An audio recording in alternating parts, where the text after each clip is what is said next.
Okay.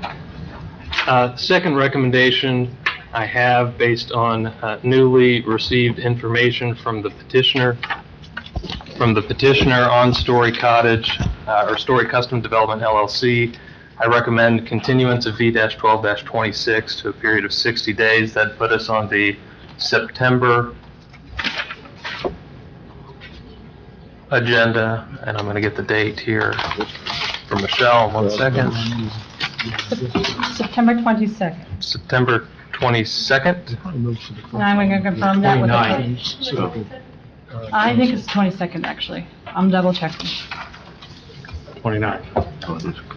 The 29th is the 5th Tuesday. That's why I am double checking.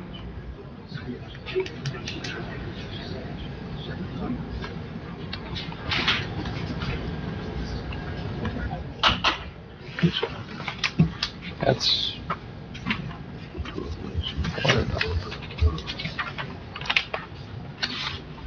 Michelle, I have the agenda here, and I have September 29th, 2026.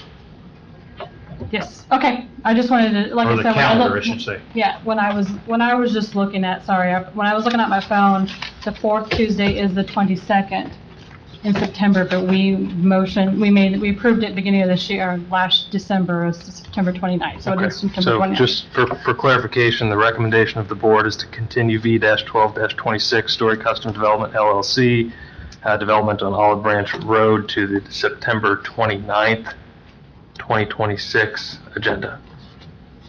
Okay. And this is due to the need to review additional information from the petitioner. Correct. And I'm assuming you need a motion for that? I do. I will move V-12-26 for 60 days in the September 29th meeting. I need a second. Second. Mr. Gray has seconded. Do we need a, Just motion? do we Second. need a Roll call vote? roll call vote? We'll go ahead and do a roll call vote while we're here. We'll do a roll call vote on that. I will vote yes. Mr. Gray? Yes. Mr. Hoffman? Yes. Mr. Kaler? Yes. And that is all of us here. So 4-1, 12 is continued to September. Okay. Our first petition that we must address here tonight is continued petition V-1-26. And with that, I will turn it over to staff. Okay. And anybody in the audience here for V-12-26 are welcome to leave, and I'm just going to give everybody that chance to do it now so it's not so noisy while I talk. What's that again? I'm not repeating because I don't know what's going on.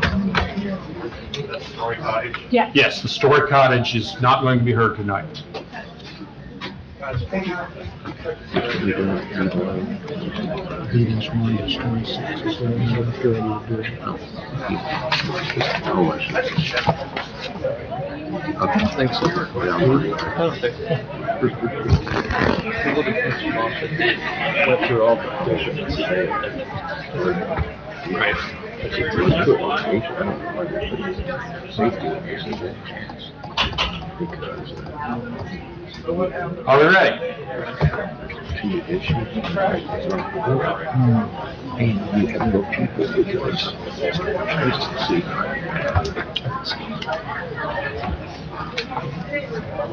Okay. Here you go out there. All right, continued petitions, V-1-26 is 4916 Olive Branch Road, Greenwood. The owners are Darren Vicky Pointer, was represented by David Gilman back in January.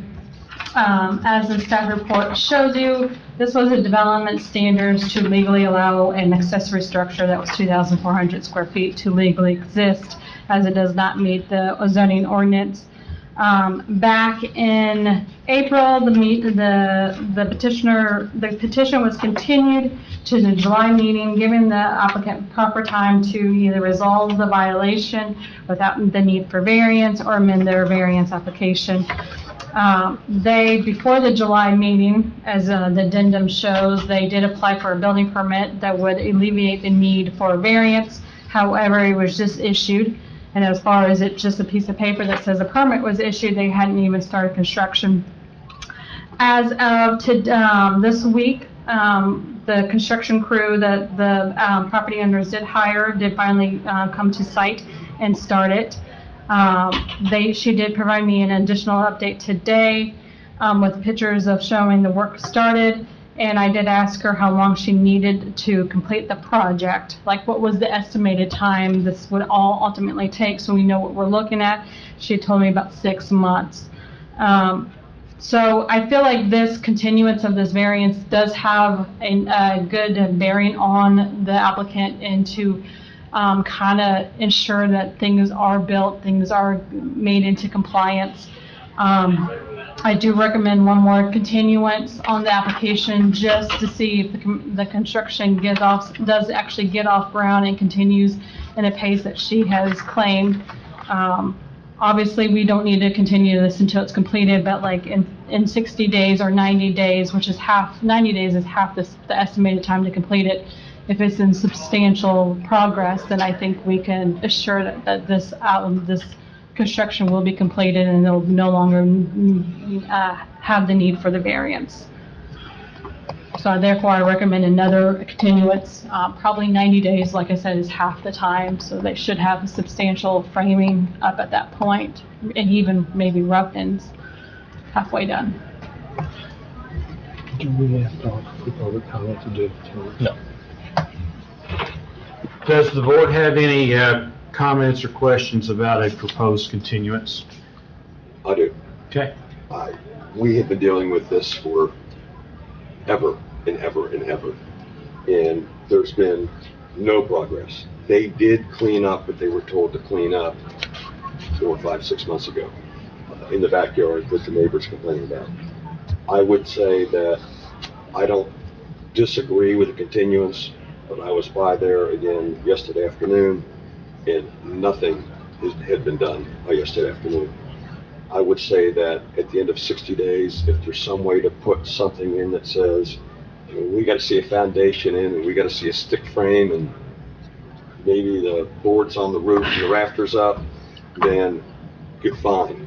And if that's not the case, I think we're done, and I think it's over. I have something to say. Well, finish your comment. That's my comment, sir. You can allow the petitioner to speak. Is that the petitioner? Yes, go ahead. State your name, do we need to swear in? No swearing in, we'll just hear it State out. your name and address for the record, please. Vicki Pointer, it's 4912 Olive Branch Road, not 4916. Thank you. Okay, so we have hired a contractor. They got delayed because of weather, they said. I paid them a deposit. I don't know how long it will take them. They won't give me an exact time, but it shouldn't be more than 6 months. They've started. They were out there the last 2 days. They had to move a bunch of dirt. And then they're coming to do the foundation, which I guess they'll start on that next week. They have been, the contract signed, I paid the deposit, and it will be done. So I don't know what else you want. All the debris has been cleaned up. The old garage is primed, ready to paint. I'm gonna refix that too. I've done everything, and when you get a contractor, they don't wish to start when they tell you they're going to. They say, we will start when weather permits. But it's signed, I paid a huge deposit, and it will be done. Mr. Hoffman, do you have any questions for the petitioner? No, as I said, as long as we're seeing some kind of progress, Did you see them out there working? Did you see their construction sign in my yard?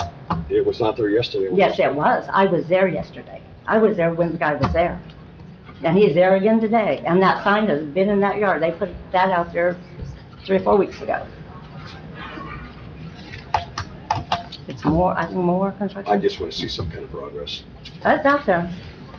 And I have to have surgery. So Well, if we allow this continuance, we're looking here and, you you can know, come drive out and look at it. Anybody we're can come that looking wants here, to. providing, you know, that you'll have proof of progress and good faith over the period that we allow.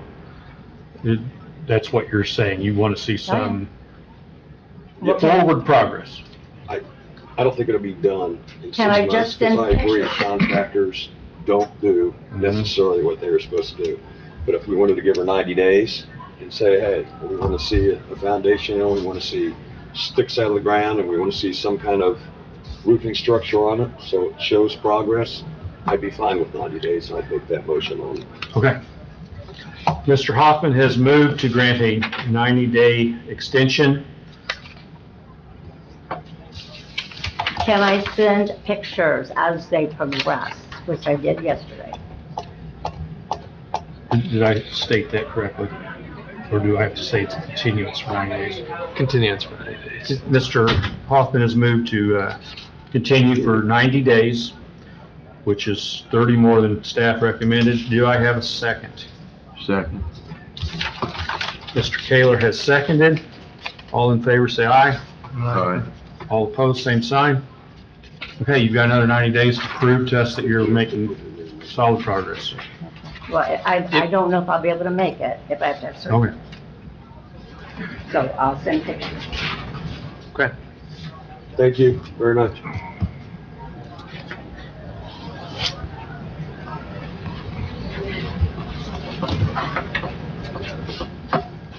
Okay, moving on. New petitions, V-9-26, BLF Acres. I'll turn it over to staff. Bill, I'm going to do the presentation first. Okay. V-26, which is for the address at 378, 354 Western Boulevard in Greenwood, and also Lot 4 of the Fairview West Commercial Subdivision. The petitioner is BLF Acres LLC by Bill Niemeyer. The request is a variance of use from the Johnson County Unified Development Ordinance to allow for sales, repairs, and rentals of trailers, truck beds, golf courses within the corridor overlay district where such use is prohibited. The property is located in the White River Township. It comprises of 2 lots within the Fairview West Commercial Plat, located east of the interstate along Western Boulevard. Lot 3 is 2 acres and it currently improved with a vacant, 2 vacant commercials that were originally developed in 1997 as a fueling station and a restaurant. Lot 4 is 3.24 acres, currently under development. These 2 lots are not contiguous, they are actually separated by Western Boulevard. Both lots are zoned GC, General Commercial, and they do fall within the corridor overlay district. Surrounding properties consist of commercial development of lots of similar size and character and vacant lots to the north. This is a bird's eye view kind of looking westerly for the property. The 2 buildings on the bottom part of the picture are the 2 of Lot 3, and then that open field is Lot 4. As stated, they are seeking a use variance to allow for sales, repairs, and rentals of items such as trailers, truck beds, and golf carts. Sorry. Hold on. Keep on getting a warning on my laptop.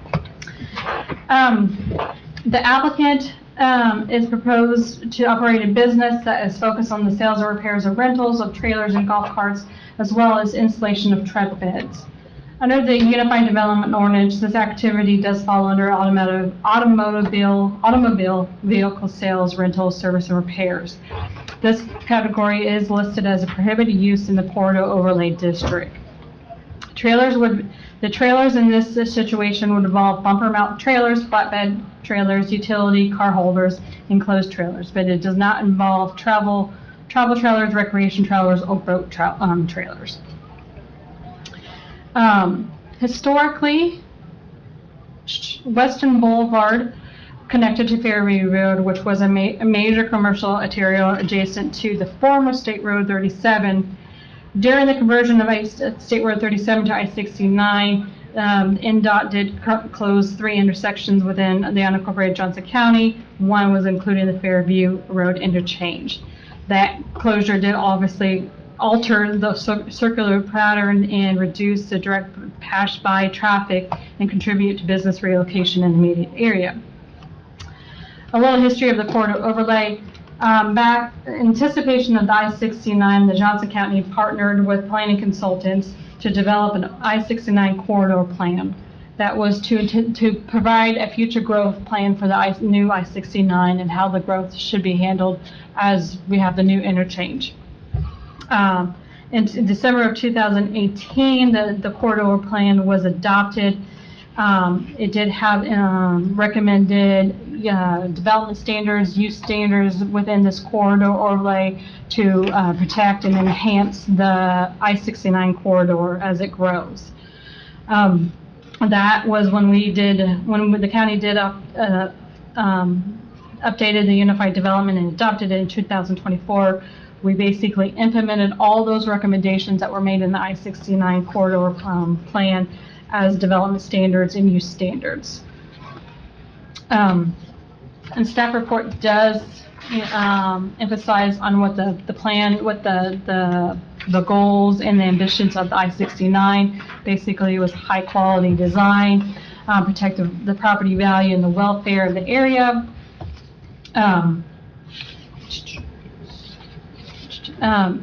Because this corridor overlay prohibits automobile sales and services, the use variance is needed in order for this use to develop on these properties. The submitted plan of operation and site plan shows that they will utilize the two existing structures for their sales and indoor repair area, and then we'll use the vacant lot and develop it as its staging area. This plan, if this use is approved, it would have to go through our site development review because it doesn't involve a non-developed site. It would be subject to all development standards within the ordinance. It would also be subject to drainage improvements. So therefore, I don't know if their proposed site plan that shows a 520 by 247 hard surface will actually be the true size once you account for setbacks and drainage requirements, and therefore. At this time, there is no development standard variance that goes along with this use variance because the petitioner wants to secure the use variance before moving forward with the design. Staff, and I just wanted to provide, obviously, if we're considering the I-69 corridor, this is the Google Street View of the property from the I-69 area. Staff did recommend, I don't have the recommendations on the slide, but to try to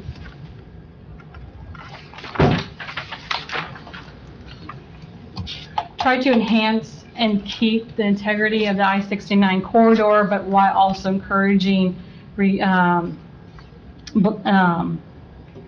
of blighted commercial buildings, what these buildings have turned into. The staff has recommended 5 recommendations. The lot 4 is to be used as a product display and staging. There should be, basically that intent means, no inoperable vehicles or inoperable trailers that are damaged that need repair, no storage of materials or products and stuff like that. Surface requirement, any development or staging in the area of lot 4 shall be constructed with a hard, durable surface, so no gravel. Number 3, the product display and staging area shall be subject to same standards as a parking lot, especially in chapter 3, sections 3C, B5C, and C5C, which is curbs, landscaping, and setbacks. The staff also would encourage interior landscaping as in the paved area if it's over 1.5 acres. We encourage parking lots to have interior landscaping to break up the hard surface and the asphalt, the heat that is generated from asphalt. So if this is going to be 1.5 acres, which is just the same size as a major commercial shopping center, I think landscaping should be considered as well. Number 4 is fencing, and if any fencing is installed, chain link fence with or without barbed wires is strictly prohibited. The fencing must be consist of wrought iron or high quality privacy fence materials. That is to, again, provide a higher quality than a chain link fence. And then number 5, no outdoor storage of repair parts. This is, again, we're just trying to make sure that the area is kept of new product or product to be sold, not items that are in disrepair that might need to be repaired and are, inoperable or wrecked and stuff like that. So if the board inclines to make a motion to approve it, we recommend those 5 stipulations as consideration. Any questions? I'm assuming that this is now a dead end, correct? Correct. How far is the interchange from here? Oh, County Line Road? I don't know No, what the sorry. closest one would be. County line. Okay. County Line, yeah. And then to the south would be Smith Valley, which I did not measure that. I apologize. I can pull up my Rough map. numbers. Is it a mile each way? At least. Okay. Probably a mile to county line, longer than Smith Valley. I'm a little confused here. It says in the report, and you covered this, that it's zoned general commercial, but then that the corridor plan designates the immediate area for residential development. Yeah, so when you look at the corridor overlay future land use, so the corridor overlay I-69, sorry, the I-60, this should say the I-69 corridor plan, which is the comprehensive plan for the area. It's a supplemental to the county's overall comprehensive plan. It does have a future land use map. And the future land use map of that area, for some reason or the other, has it as single-family residential. It does put a commercial node to the north of Fairview Road, which is that vacant, behind CVS, those lots. But it did not go further south of Fairview Road, which has the church, and all of those 1, 2, 3, about 5 to 6 commercial buildings in that area. So I think, honestly, I mean, I wasn't here, I just started late in 2018. I didn't even review any of that document. But I think it's a foresight that somebody didn't include the existing commercial development. And so that node should have probably been a little bit more further expanded to encourage more reutilize of the current commercial buildings. What type of other businesses are operating right here in this little square? I mean, I know there's a CVS, there's a church, correct? No, CVS is no longer there. Oh, okay. That's a vacant building. They're all vacant. No, I think there's a few tenants in the buildings to the south because I've issued sign permits. There's a dog groomer. I cannot remember, the applicant may be able to answer that question a bit more, but there's another business to the south. Subway windows. I can provide a little bit of guidance just from Google Maps. Gymnastics Academy, the Wolfpack, which I assume is the dog grooming place. Elevate Health, maybe a doctor's office, and then a child care facility, all show active to the south. All show active businesses. I think that's the smallest vacant. Any more questions for staff? Thank you. Anyone wishing to speak for or against this petition must stand and take the oath of a witness. It's for this petition only, whether you're going to speak for or against. Raise your right hands. Swear or affirm with penalties of perjury, testimony about to give the truth, whole truth, and nothing but the truth, self God. I do. Okay. Before you speak, state your name and address for the record, please. With that, we'll turn it over to you. Oh, thank you. My name is Bill And Niemeyer. Bill, sorry, can I stop you real quick? Did we give the rules? No. Oh, We did not get The through it. rules for public speaking are the petitioner is allotted 15 minutes to present their initial case. Remonstrators cumulatively are allowed 20 minutes to remonstrate against petitioner's petition. Thereafter, the petitioner is afforded 5 minutes for rebuttal. I'll keep the timer here, and I'll try to give you some updates if you get close. Thanks. thank you. Bill Niemeyer. My address is 6910 North Shadeland Avenue, Suite 200, Indianapolis, Indiana, 46220. I do represent BLF Acres. I want to thank Michelle for her report. She definitely explained the project very well. And what I would like to do, with the board's permission, I'd like to hand out a couple photographs that we brought this evening I think are very helpful. Go ahead.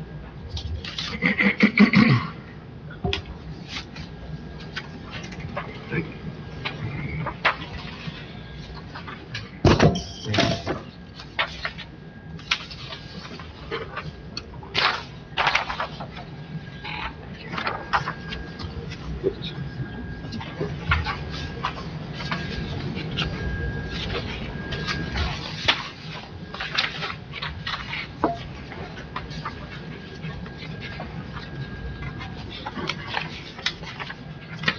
And thank you. What I have distributed are photographs of my client's existing business, Sharp Trailers, located at 637 Indiana 67 in Elnora, Indiana. Obviously, these two properties, once I-69 was constructed and the interchange of 37 and Fairview was closed, almost immediately the gas station folded, became a vacant building. We did have a restaurant, it also closed. For a very short time period, there was a U-Haul business that attempted to operate at the gas station building. It too did not survive very long. So both of those commercial buildings have been vacant almost from the day that the interchange of 37 and Fairview Road was closed. So this evening, we come asking the board to balance economic vitality versus visual blight. And we certainly share in staff's and the board's concern that the I-69 overlay area is something to be protected. And I believe the main focus and emphasis is in your interchange areas where there's still a lot of traffic. Here, as you discussed before I even started, these two properties are pretty much right in the middle of nowhere land. There is the daycare that's vacant, there's the dog groomer that's vacant, there's the church, obviously is still occupied, the CVS, and surrounding properties have closed. So we have, and I also want to mention that this evening I have with me Brian Freddy, and he is the operator of the business that is proposed to go here, and he can answer any questions about specifics or operations. He and I had the opportunity to discuss the 5 conditions that staff has proposed, and they begin on page 8 and then roll over onto page 9 of your materials. And 4 of the 5, the first 4 are absolutely no problem whatsoever. We share in the concern that whatever is done here, we want to make sure that it looks nice. It will not be your typical a vehicle repair shop includes having a vehicle that might have been involved in an accident, that looks bad, parts are falling off. The reality is with enclosed trailers, if they're in an accident, there quickly becomes a point that the damage surpasses the value. So they're totaled, you discard it, you buy a new one. So typically, repairs that are done to these type of trailers might be bearings, lighting, things like hinges, things like that. You're not talking about a business that's going to have a trailer that's been hit by a car and damaged, because you would not invest the money to fix that, because it would cost more than it would to buy a brand new one. So as far as having items for repair, the condition number 5, if my client has any items that are there on either of these lots for repair, you couldn't tell by looking at it the difference between it and one next to it that's for sale. So as far as no outdoor storage of anything that could be repaired, we don't know how to adjust that recommendation, because again, we won't have anything sitting outside. We don't store parts because those are too valuable. Those are inside one of the 2 buildings. But if we have an item, it's there for a minimal amount of time and it does not appear to be damaged. So I want to point that out for the record. Obviously, if there's any fencing, we agree that it will not be chain link. It will be something that looks nice. Also, if we use fencing, it will serve 2 purposes. One is visual screening and the other is security. So a chain link fence provides neither of those. So, the staff recommendation in pointing out the fencing requirement is absolutely no problem. And also, as Lot 4 is ultimately developed, we will comply with all development standards. And I want to say that practically and functionally, Lot 3, which is where the two existing vacant commercial buildings, that's where this business is going to start. And as it grows, thrives, catches on, then there'll be funding to start using Lot 4 because that requires that it be asphalted, the internal landscaping, all of the development standards that we need to comply with will certainly be 100% complied with. But initially, it will be the Lot 3, and those addresses are 378 Western Boulevard, that's the gas station, and 354, that's the vacant restaurant building. Those two buildings will be used almost immediately. That's where the business will be located. Again, the trailers, they're flatbed utility trailers, enclosed trailers, they're few car haulers, and these are all brand new trailers for sale. We don't do travel trailers, recreational trailers, boat trailers, things that, they're just not part of the business plan. Our plan of operation is on page 17 of the materials, and I think it does a very good job of describing that this is a petitioner who wants to come to this property, turn it, make it productive, and fit in, be a good neighbor. So we would request that the use variance be granted, and I'm certainly happy to answer any questions, and if there are questions that I can't answer, then I'll ask Mr. Freddy to help me. Questions for Mr. Niemeyer? I don't know who would know the answer. Are the fuel tanks still in the ground there? They are not. And I can share, I am also the in-house attorney for the company who currently owns those properties. Tharp Realty, Tharp Investments, one of our entities, has owned those properties since the gas station was built.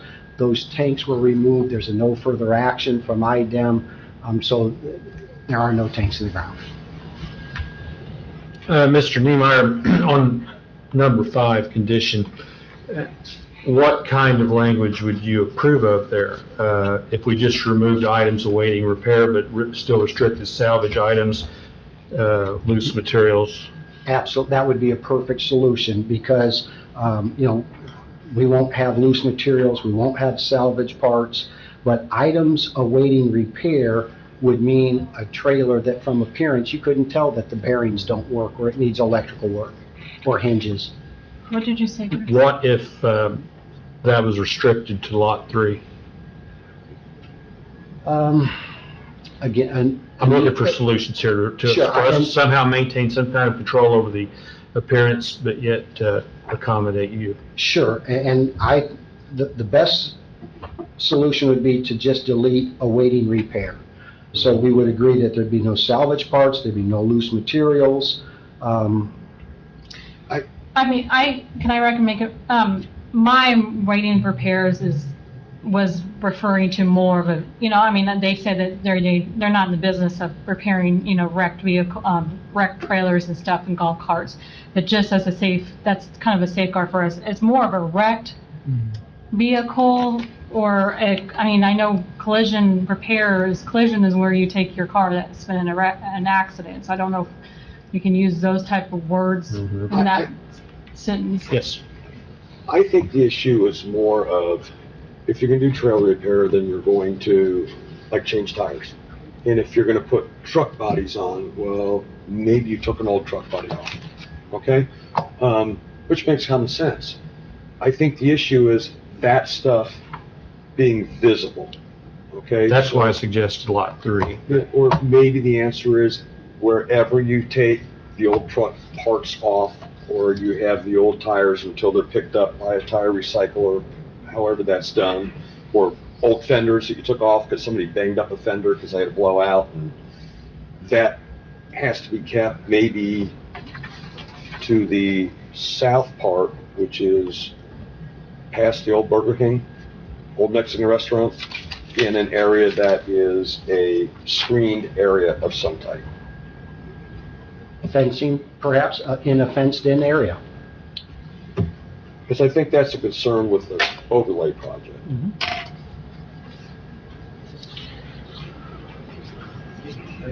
Any more questions for Mr. Niemeyer? Mr. Niemeyer, would you like to bring up your other people with you? Do you have anything to add? No. Okay, thank you. Thank you. We're going to move on to the public comment. Anyone wish, we're going to repeat this, anyone wish to speak against this request or make a general comment, please come to the mic, state your name and address. We have 20 minutes cumulative, so keep that in mind. Gentlemen, I'm David Blakey, 2441 South 25 West. I'm currently the owner south of 326 Western Boulevard, which is zoned automotive, and it has been adopted because it's in the corridor. So you already have that going on there. I'm also here for the next, I don't remember the number, but my renter wants to do a variance on it as well. So I think that project's a good project with the trailers. That property has sat vacant. I bought it in 13. It's sat vacant. We run a tire store there. After Big O left, I ran it till 21. I sold to Pet Boys, and they kind of did make a mess out of it there. But it's zoned for it. I mean, they had a lot of car parts there, a lot of stuff apart. So ultimately, what we wanted to do was clean that up, put sales there, have some nicer vehicles there, not having that. But with what they're wanting to do, that kind of really goes with what we want to do. We want to clean that up. We'd like to see that area come alive again because it's just sitting there vacant. And the gas station, I know it did leave at some point, probably in 15. They had a couple different people in. It's been here and there, gone, restaurants gone. So that area really needs some help, and it needs the county's help to do something. We really need to. I mean, that building of mine probably dropped $1 million just from closing the exit. And that's my retirement. I mean, it's coming pretty quick, guys. So, but any help you can give us over there for all of us in that area would be well appreciated because, you know, our option for us is if we can't go further and get some other businesses over there, if we can't get those in there and we can't get the property we have zoned to maybe do some used cars and something like that, then we're gonna have to go back in the automotive business over there because it's zoned for that. So, like I said, any help you can give this gentleman here with this project and us, we appreciate it. Thank you. Anyone else? Mr. Niemeyer, you have 5 more minutes? Nope. Oh, We have one more. okay. Sorry.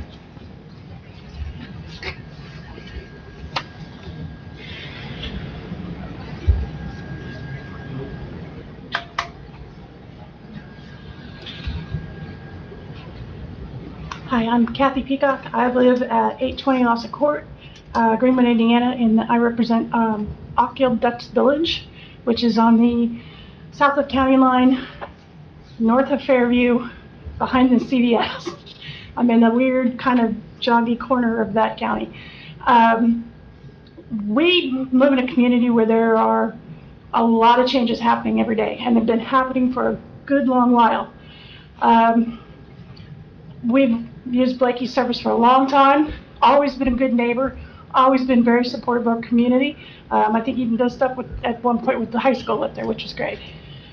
He has also been very respectful of our neighborhood, our covenants, the HOAs, and a lot of things that go on in that community over there. When I heard about this, I thought, well, it's nice to see somebody taking an interest in our corner of the world, because we kind of have gotten crapped on in that section. If it's not something with county line being expanded, 69 coming through, and now people doing 95 mile an hour off the interstate, right down Bluff Road. A lot of traffic's coming through there, and there's not a lot of room for them to go. We can't get the roads fixed. We can't get a lot of things over there done. We're also in the position where we're on well water over there. So we have to be very careful about the things that are coming and going out of our area. I think the thing that worked the most with that area was that the automotive place was back off the road a little ways, and a nice service place where you could go. They kept it up immaculately. I mean, it was always very nice. You could even drive around after hours and see that things weren't stacked up all over the place.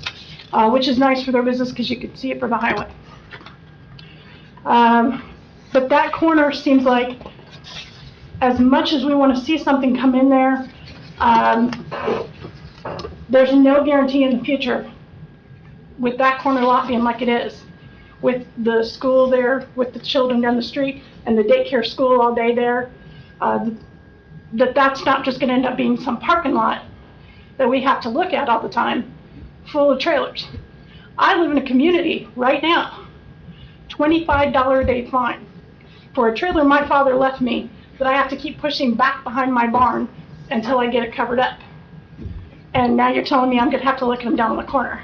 And that's kind of that's a tough one to kind of swallow there. So as interesting as it is, it's nice that somebody wants to take part in our community and try to be there.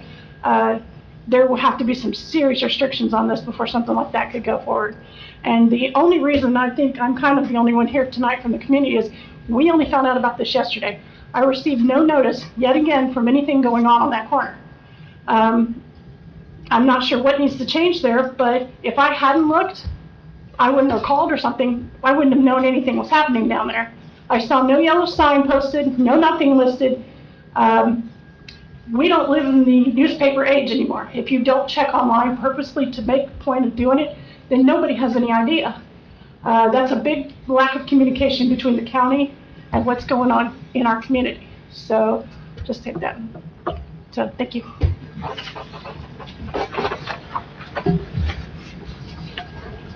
Michelle, do you have any input on the notification requirements and if they were considered met? They notified 660 property owners within the property line. 660 feet of the property line. What did I say? 660 feet from the property line. There is quite a significant distance between this property and the housing addition to the north. So they're not within that buffer requirement. Mm-hmm. What about the signage? The signage were posted on, there was actually, for this petition, there was 2 given out, one for each lot. Okay. Is there anyone else? Mr. Niemeyer, you still have 5 minutes. Thank you, and I'll be very brief. I appreciate it. I do want to state that all procedural requirements, including notice, were satisfied, and the 2 signs that were on each lot, I personally placed. I took photographs. I sent staff copies of the photographs. The list that was provided exceeded the 660 feet or 2 property owners. Again, I don't know what the distance is, but I know that I went greatly outside the circle that was required to provide notice. So all of the requirements have been satisfied, and the proposed use is positive, it's productive, use of both of these properties. The worst thing that can happen is to continue to have vacant lots, vacant buildings that will be vandalized. That will be much more unsightly than this proposed use. And because of that, and everything else that's been presented this evening, I do request that you would approve the proposed variance to allow sales, repair, rental of pull-behind trailers, golf carts, and the installation of truck beds on these 2 lots, with the conditions with number 5 being modified so that there, we understand what we can and can't do with the property. Thank you very much. Okay, thank you. Does the board have any questions further or thoughts they'd like to share? My only thought would be that that whole corner is, I'm surprised to go one exit down at Smith Valley, that Speedway has been ripped open, busted apart, the windows smashed, everything else. I can't believe it hasn't happened here. Both those buildings are vacant. The CVS across the street on the north side is vacant. The strip mall right across from it may have 1 person left. That would be it. And then you've got the old tire store next to it. So nothing is there. I know it doesn't quite fit the overlay at all, because I was involved in the I-69 overlay, but this is a street that was blocked off in dead ends. And I think if somebody's willing to take the time and spend the money And they're already saying that the first 4 conditions are correct, that they have no problems with them. They want to be able to do repair. You know, my feeling is as long as they have an area where if they take a bad part off, whether it be tires or a bad fender or a door or something else, that would be kept outside, that was in a screened area, I'm good with it. The only other caveat I would make is that they can't use lot 4 at all until they have satisfied all the requirements for lot 4. So, you know, the blacktop, whatever they want to do with fencing, the landscaping, all that kind of stuff. I don't want to see them grow on lot 3 and then just start using it for an overflow until they have made all the requirements. Mr. Hoffman, do you have, what would satisfy you on number 5? I think in number 5 that it's okay to have items, trailers, or truck beds awaiting repair. So would you be happy if we just struck that? Does that meet your qualifications, or do you want to say something about visibility and potential I fenced think area? it's okay to do repairs on trailers and golf carts, but anything that is outside that is damaged or is damaged parts that are taken off would have to be screened in, be in a screened-in area of some type. Much like you do with a dumpster. If you have a dumpster, you have to have it in a screened-in area. You can't just leave it outside.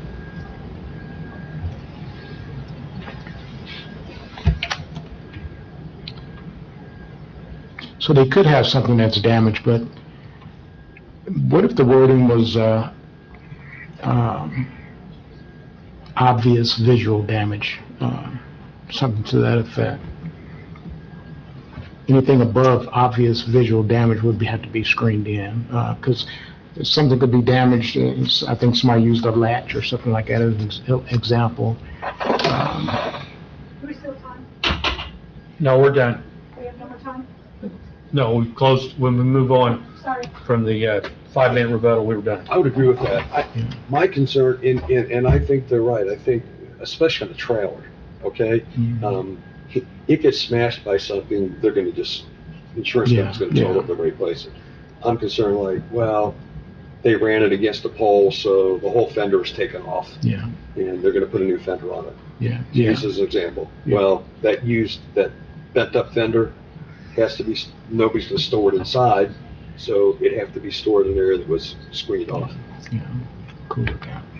Do either of you have wait a minute, Mr. Jacob is, You're really putting me to the test here. I can recommend something. Please. well, I was getting ready to say, do either of you have the words you'd like to replace 5 with?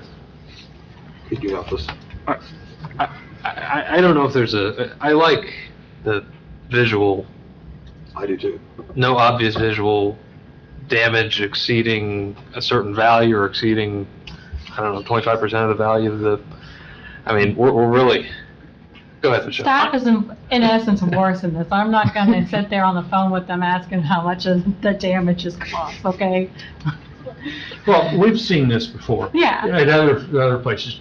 You got a trailer that's been rolled, say, it's Yeah. backed in there till the insurance company can get in and decide what they want to do with it. And so it's sitting there even further, and then somebody, insurance company says, this is junk, you need to dispose of it, and then it's a while before it's disposed of. And that's what we're trying to prevent. Yeah. That's the concern. We're not trying to prevent somebody dropping off their trailer that needs wheel bearings. No, I'm just saying, I mean, when he suggested a Monterey, I mean, let's just remember who, in essence, this is supposed to be something staff enforce, and something that we can actually communicate. I really would prefer not to go back and forth with them about value. We can get too technical Yeah. with this. I think, I mean, no outdoor storage of items that are obviously visual damage. Visually totaled? I mean, are we wanting to make that determination? I I mean, mean, you can kind of look at a trailer and say, oh yeah, that's shot, that's no help with coming back, but. Mr. Niemeyer? Could the petitioner's help? Well, I would like to just say that if you deleted 5 completely, if there was anything that was visually unappealing, you have other ordinances for just a nuisance that would apply. I don't know that you need to try to come up with a criteria for 5 because you have other enforcement options. Yeah, Michelle, I'll give it to the county attorneys and they'll. Well, but I mean, I agree, but when the use variance is one of the uses is to repair. Right. If I'm to tell them or some other staff member is in this position, and then there's a trailer out there that is damaged, and they say, hey, I mean, and somebody could argue one way or the other, that is part of their use variances to repair. How can, without better guidance, even though the ordinance may or may not have that written as a way they can't have it, I just feel like if we have a repair business, because almost every automobile repair business at one point or the other has their client's wrecked vehicle parked in the spot. How about this? How about if you just made it no outdoor storage of repair parts, salvage parts, or loose materials, or severely damaged vehicles, trailers, shall be permitted on either parcel. Probably as close as we're gonna get tonight. I've got an idea. Work through this. Unless they're properly screened. Outdoor storage of severely damaged items is limited to Lot 3 and to be screened away from public view. Can you add to that salvage parts and loose materials? Yep. Perfect. You're good at this. Does that work? We will make it work.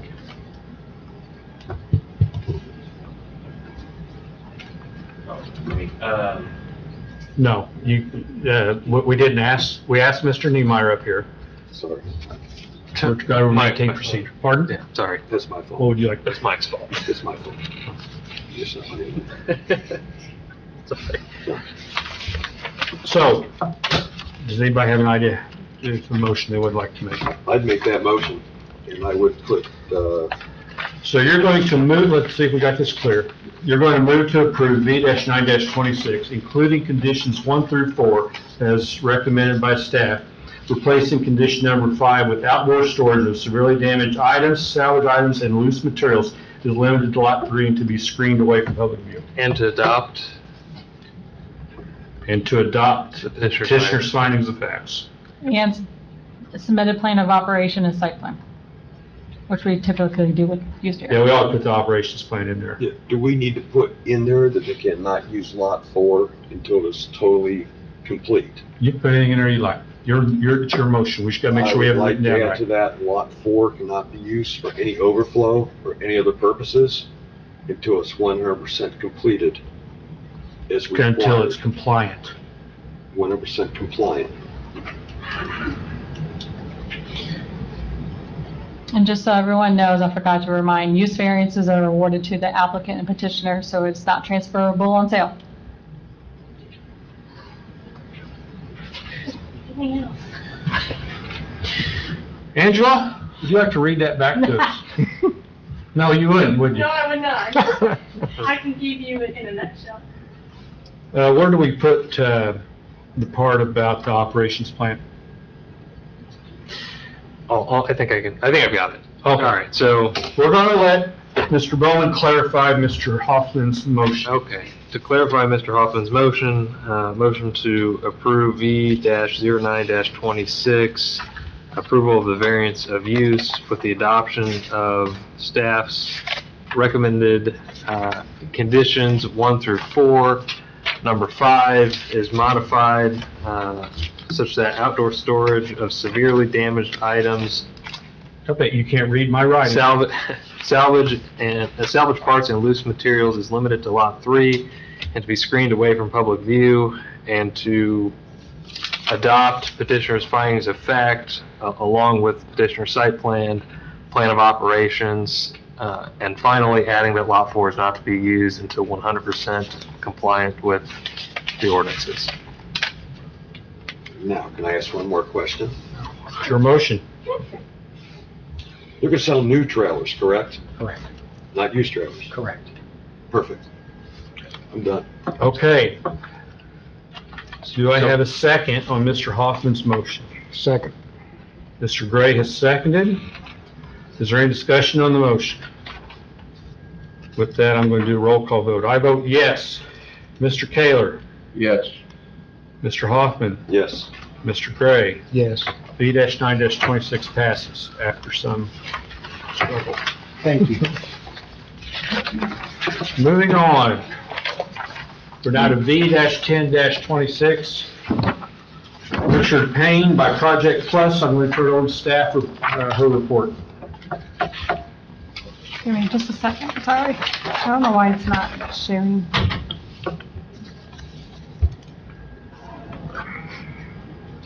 We are moving right along.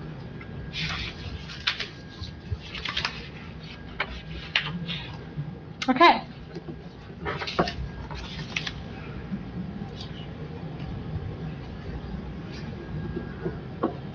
V-10-26, 5998 Travis Road, Greenwood.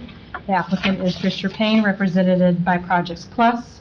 The request is a development standard variance from the Johnson County Unified Development Ordinance to provide for construction of the 2,925 square foot accessory structure, where all accessory structure will total 4,461 square feet in building area.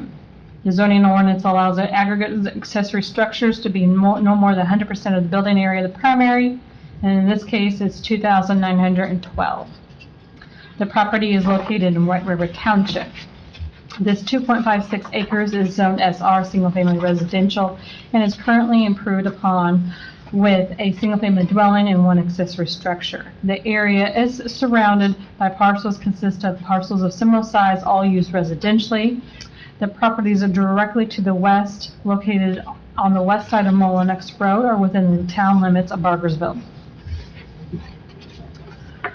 This is a bird's eye view looking westerly. As you can see, the applicant's house to the right, with the accessory structure a little bit north and actually technically east, but you know, on the north part, the top part of this aerial. As I said, they were requesting a variance. The petitioner wishes to construct a 2,952 square foot accessory structure on the northern end of their property, where there will be a new proposed driveway off of Molinex Road. The property already has has 3 accessory structures, which the total with this proposed one will total,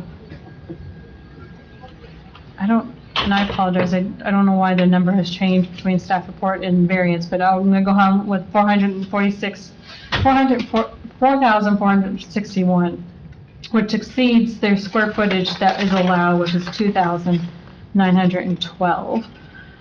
Staff, in the staff report, we provide usually what our guidances are for oversized accessory structures. The department usually considers 3 evaluations on this, on oversized accessory structure. The context and the density is a subject lot located in rural and agriculture area. This area is defined in large open parcels of 2.5 or greater. They are spacious context, but it is in a suburban area and not a rural agriculture area. Is the area consistent of where oversized accessory structures are common? If staff analyzes the area, as you can see in the aerial or the staff report aerial, that oversized accessory structures are not common in the immediate area. While the majority of the neighboring property has at least one moderate-sized accessory structure, none of them combined exceed anything 4,000 that I could find. And then also we consider visual impact. Is the property visually buffered, both from property owners and from the right-of-way? As the street view provided in the staff report, you can, and then the details of the property that you can see. It is heavily wooded and landscaping around its budding lot lines to neighbors. However, there is no landscape buffer between the right-of-way, so the structure will be viewable. Staff did prepare findings of facts for you to review. I can go over them if you would like, or I can turn it over to you. I have a question. What is that up in the upper left-hand corner? That is someone's, I believe that's an adjoining property owner. It looks kind of like a garden of some sort. Okay. I just wanted to make sure it wasn't something commercial, because I didn't think there was any commercial there. It looks like mounds and stuff that somebody uses for gardening. Any questions for staff?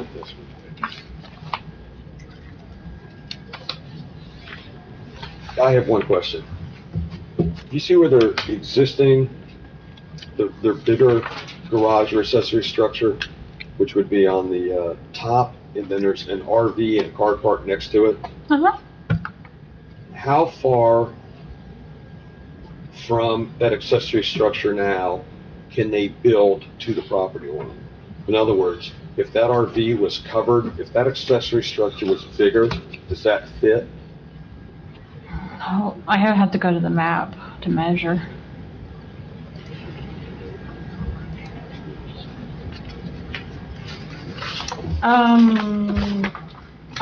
Without pulling up the map, I'm trying to see if their site plan was provided. Well, what's the setback on a? It's 10 feet from the sides. I could probably do it real quick. I mean, they could probably do a minor addition, but it won't be nothing substantial what they're asking for. Michelle, with the findings of facts that you presented, I did read through this earlier today. You said on number 2, the use and value of the area adjacent to the property, including the variance, will be affected in a substantially adverse manner, but then it looks to me like your writing here actually... It should be will not. I mean, it should be will, because it basically says... You say you effectively screen...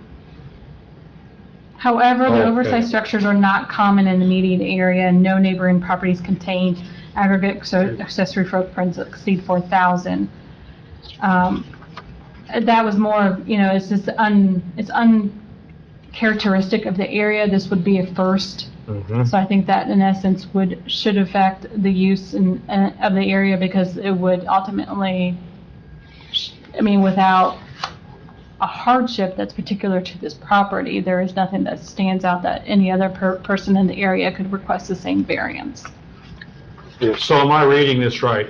According to your variance, or the standards, findings of fact, you're saying it does not meet number 2 or number 3? Correct. With the information provided. Okay. Any more questions? I've got a comment, but no question. Okay, your comment?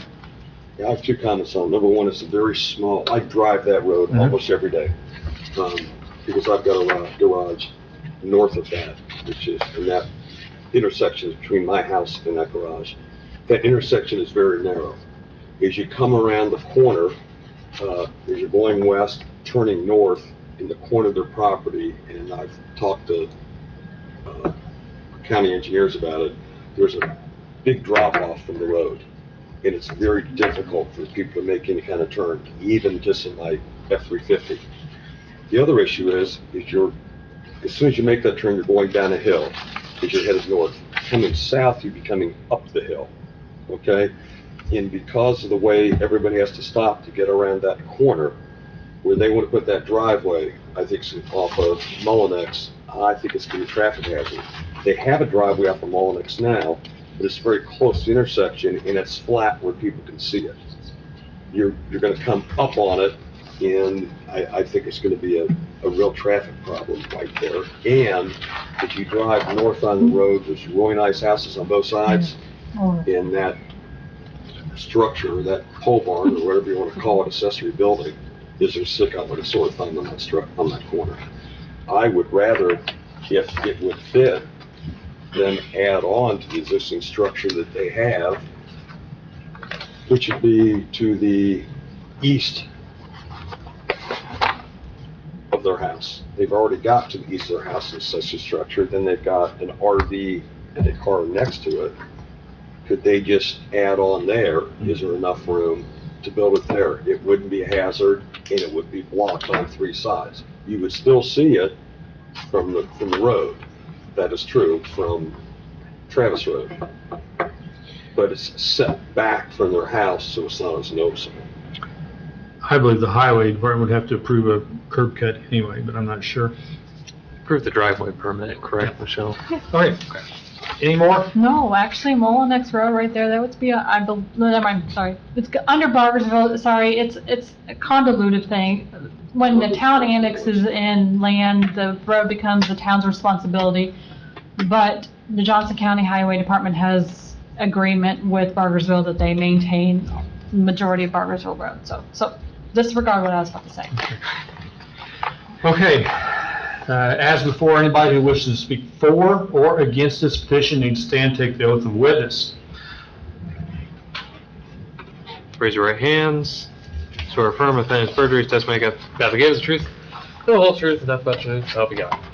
All right. Okay, I'm going to go ahead and restate the conditions that I forgot last time. The petitioner has 15 minutes to present their case, provide any evidence, and answer any questions.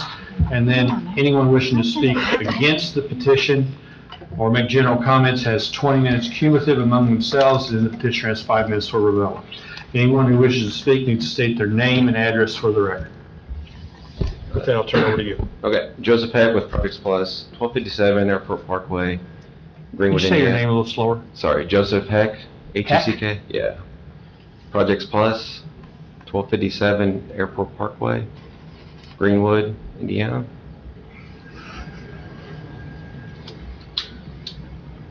So as Michelle described the site, yeah, I got the owner here.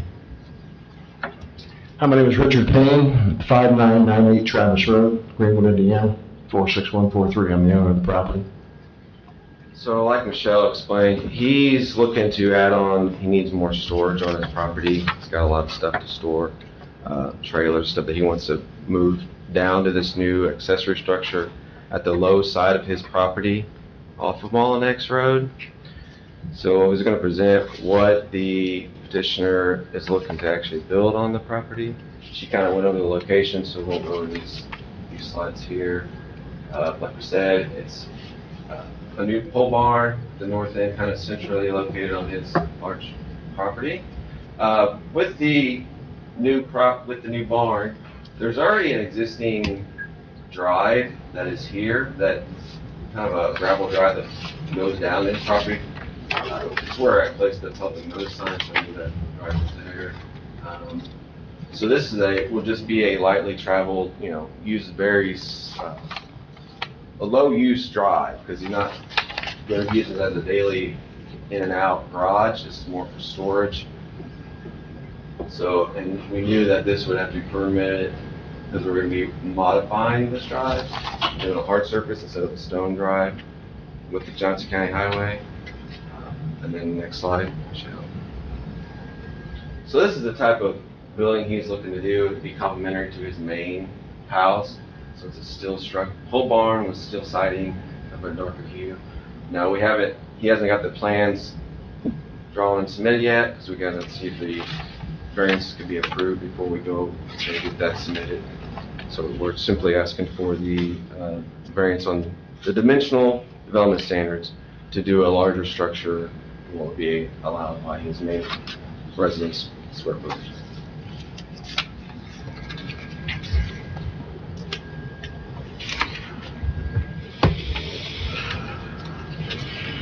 That's all we have.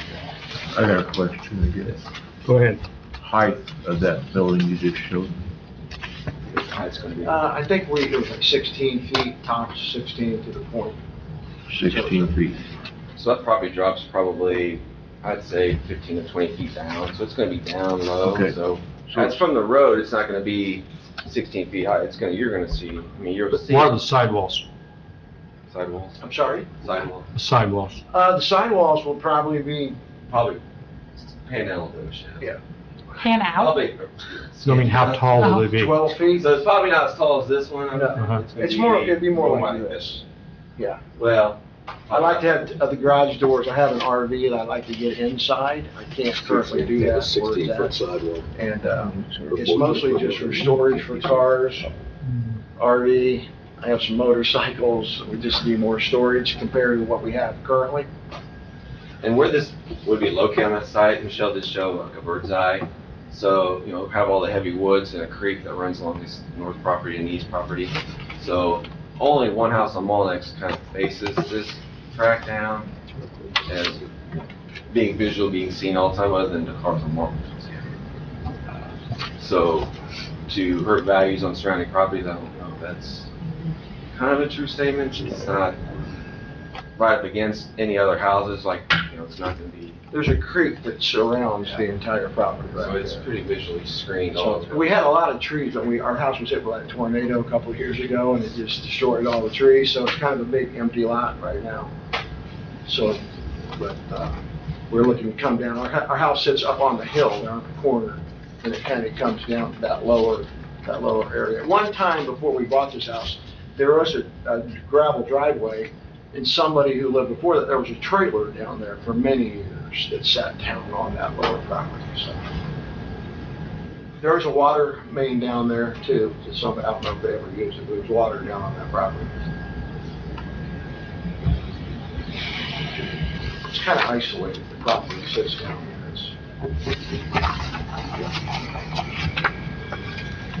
Any questions for the petitioner?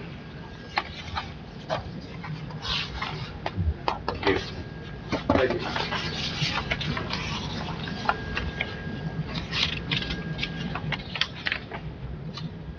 Are you still, are you wanting to, are you with them or? No. Oh, okay.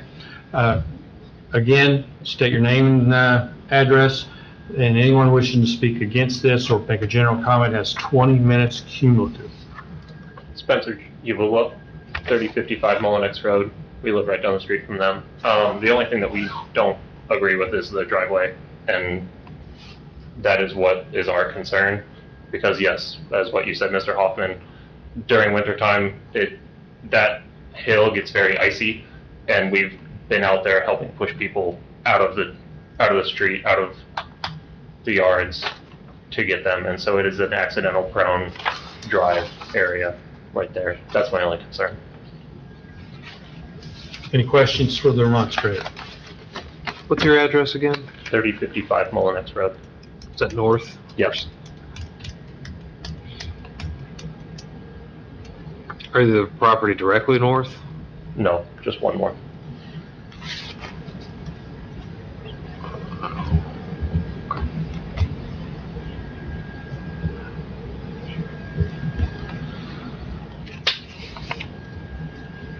What's your last name? Jewella, Jewula. Okay. All right. Thank you. Thank you. Is there anyone else? Mr. Heck and Mr. Payne, you have 5 additional minutes.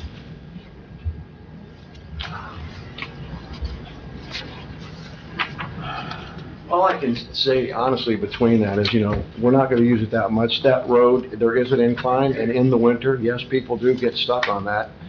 But, I can't see it being any detriment to any other traffic there, because we're only gonna use it to pull an RV in there.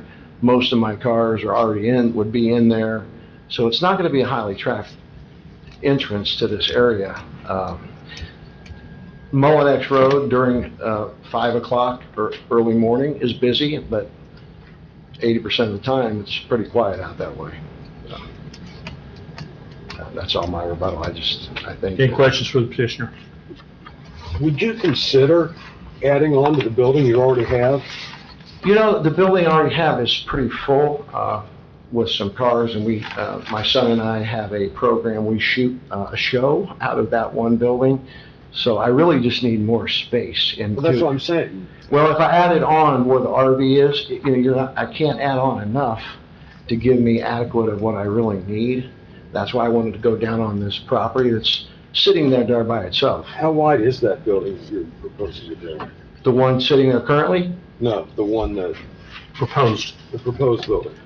It's like 40 by 70 is about what it is. And, that could be varied a little bit down after, it could be, it doesn't have to be that quite big, but I was trying to get enough that I'd have adequate for the storage that I kind of need.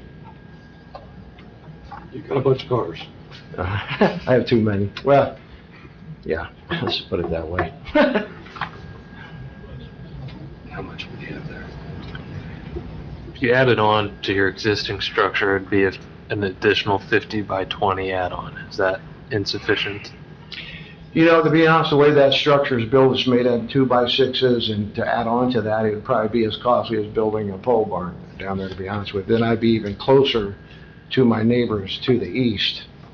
And you're asking, she has a flower farm down on her lower property. What you were asking what that was, that lady's a flower grower. So on her lower property, they put a bridge across the creek, and they have a flower company that they grow flowers down there.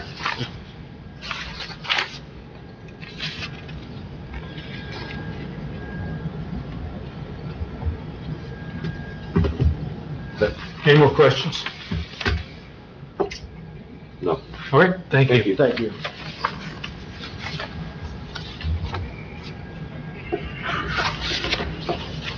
Mr. Hoffman, is the driveway your main objection?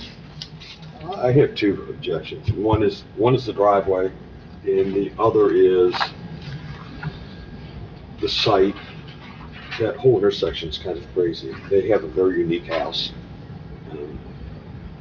It's a nice house, especially compared to the bright blue one across the street with the frogs and then the blacked off house on the other corner.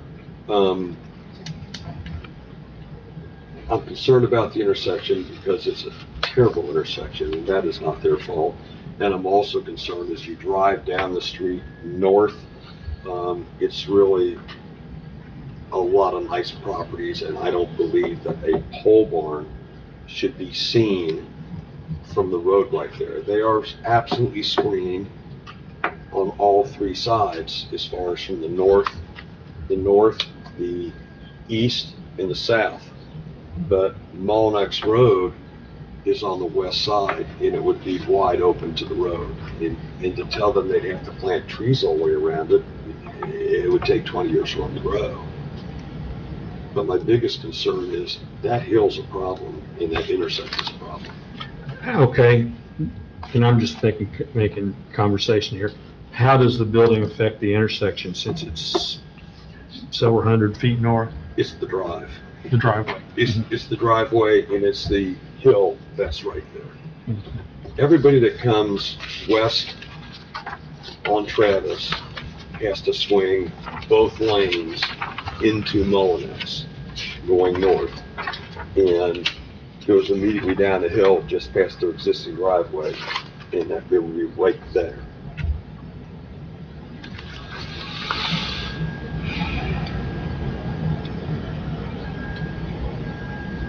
Michelle, I assume that the existing building uses up the allowable space?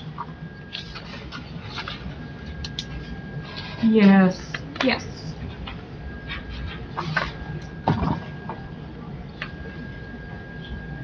Because, hold on, I can, just about, let's see, 4461 minus 2925. So if I take the 446 total building area and minus the 2,925, they are left with 1,536. So they ultimately could construct something without any board approval that's the size of 1,300. So they could technically reduce the size and build back there and put that driveway in. So I'm just trying to say, I think the conversation needs to be more of the size requirement, the driveway, which I understand is a concern, but ultimately tomorrow they can apply for a 1,200 square foot accessory structure in that location, and as long as they get a driveway permit from the highway department, or verification, like I said, there is an existing driveway there now, they might not even need a driveway permit. I was trying to establish how much of a deviation this is. Percentage-wise, it's about 154 percentage than the 100% that we allow. 54% deviation. 54%.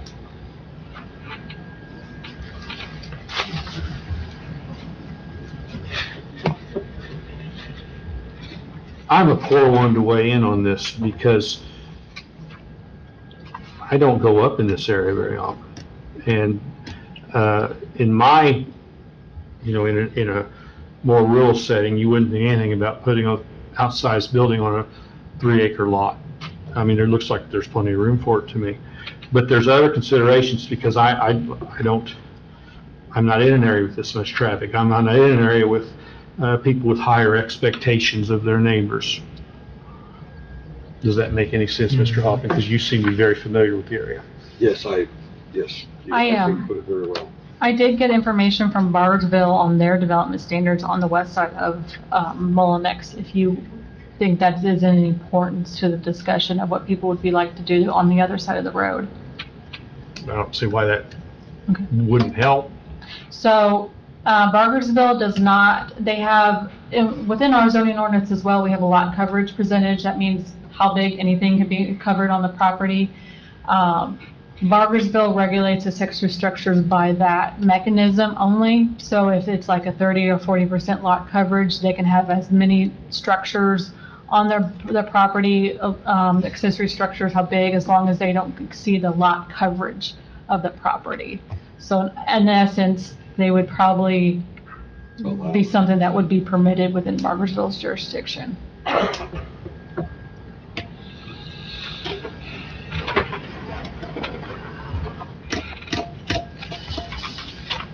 There's a way to move the drive further down this one.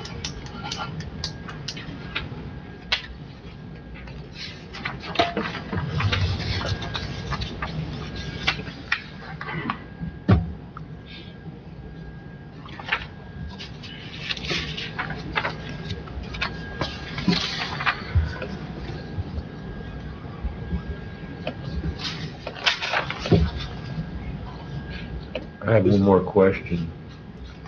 Does that creek ever flood?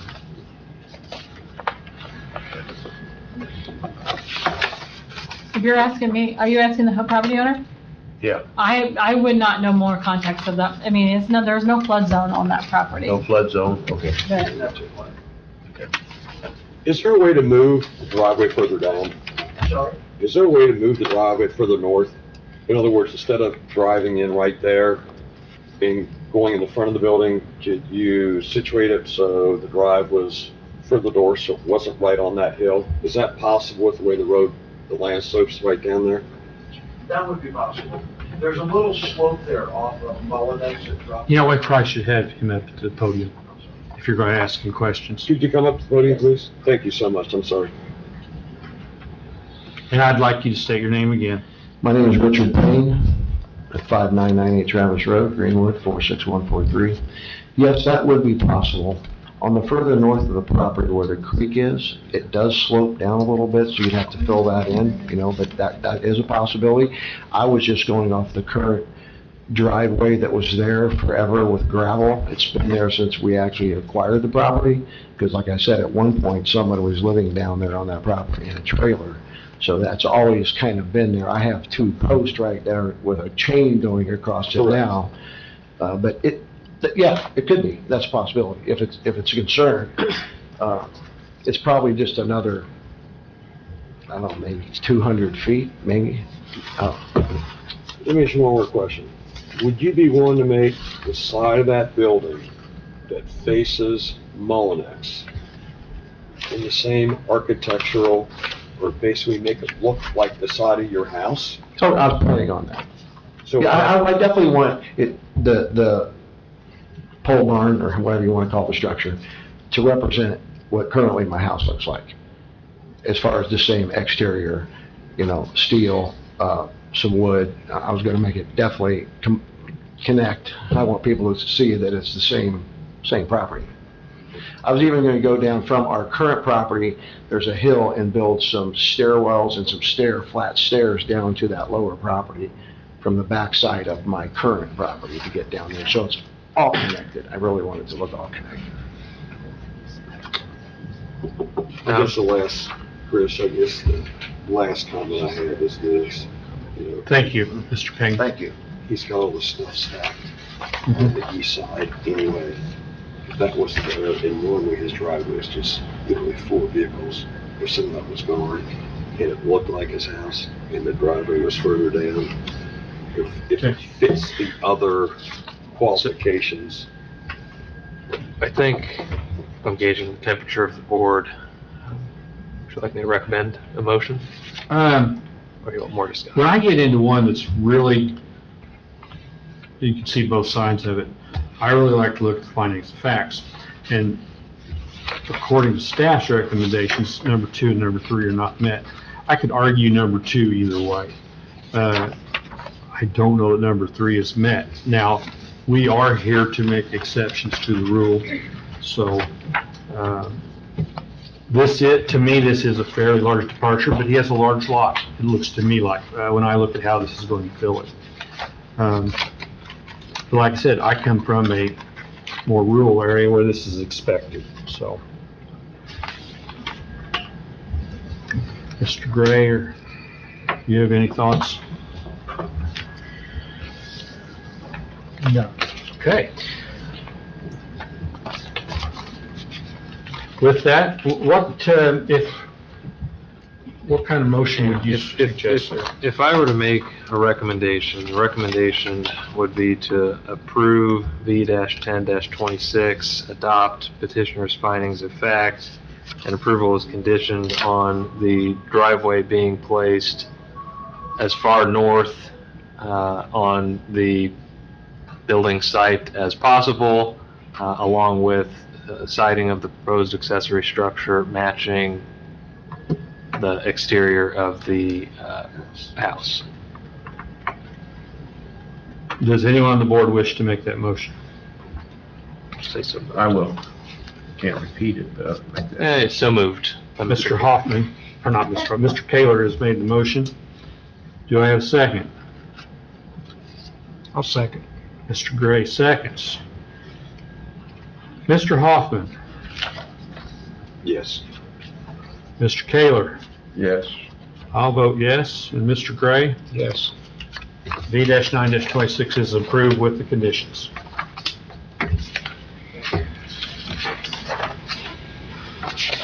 Okay. V-11-26 Putnam Properties by Joseph, I don't know how I can say that name. Seacos. Michelle? Hold on.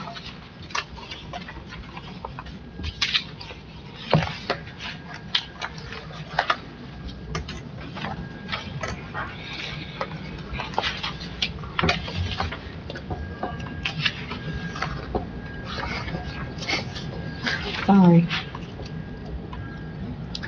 You would think that I wasn't born and grew up with technology.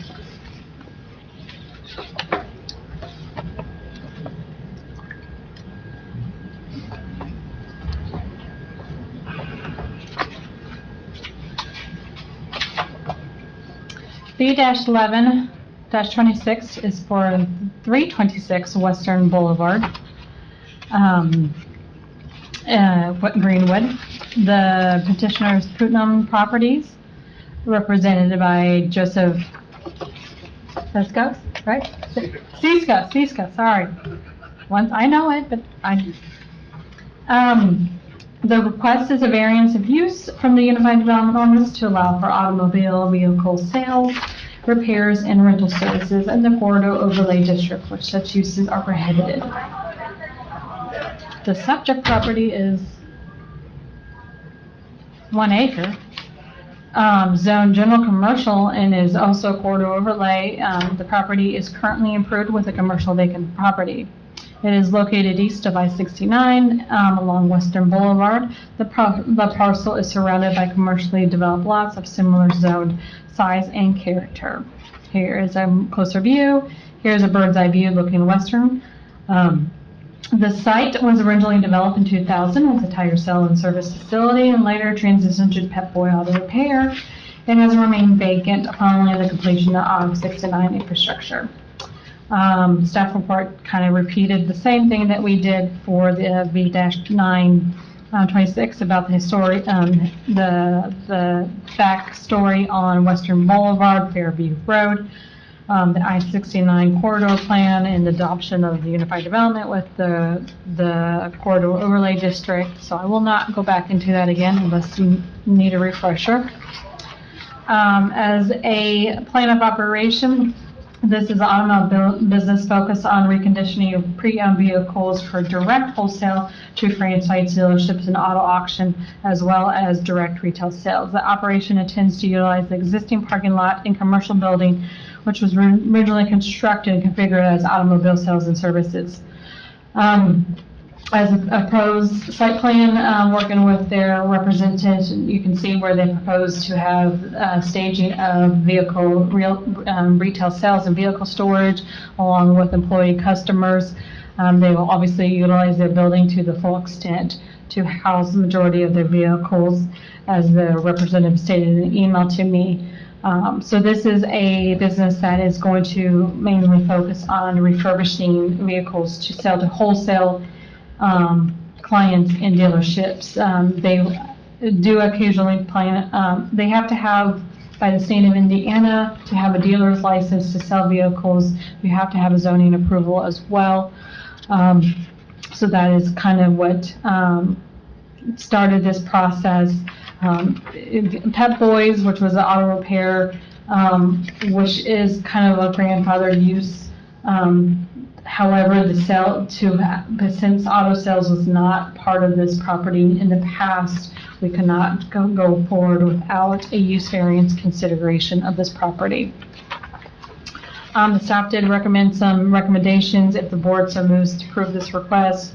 Storage of vehicles shall only occur in the area indicated on the site plan.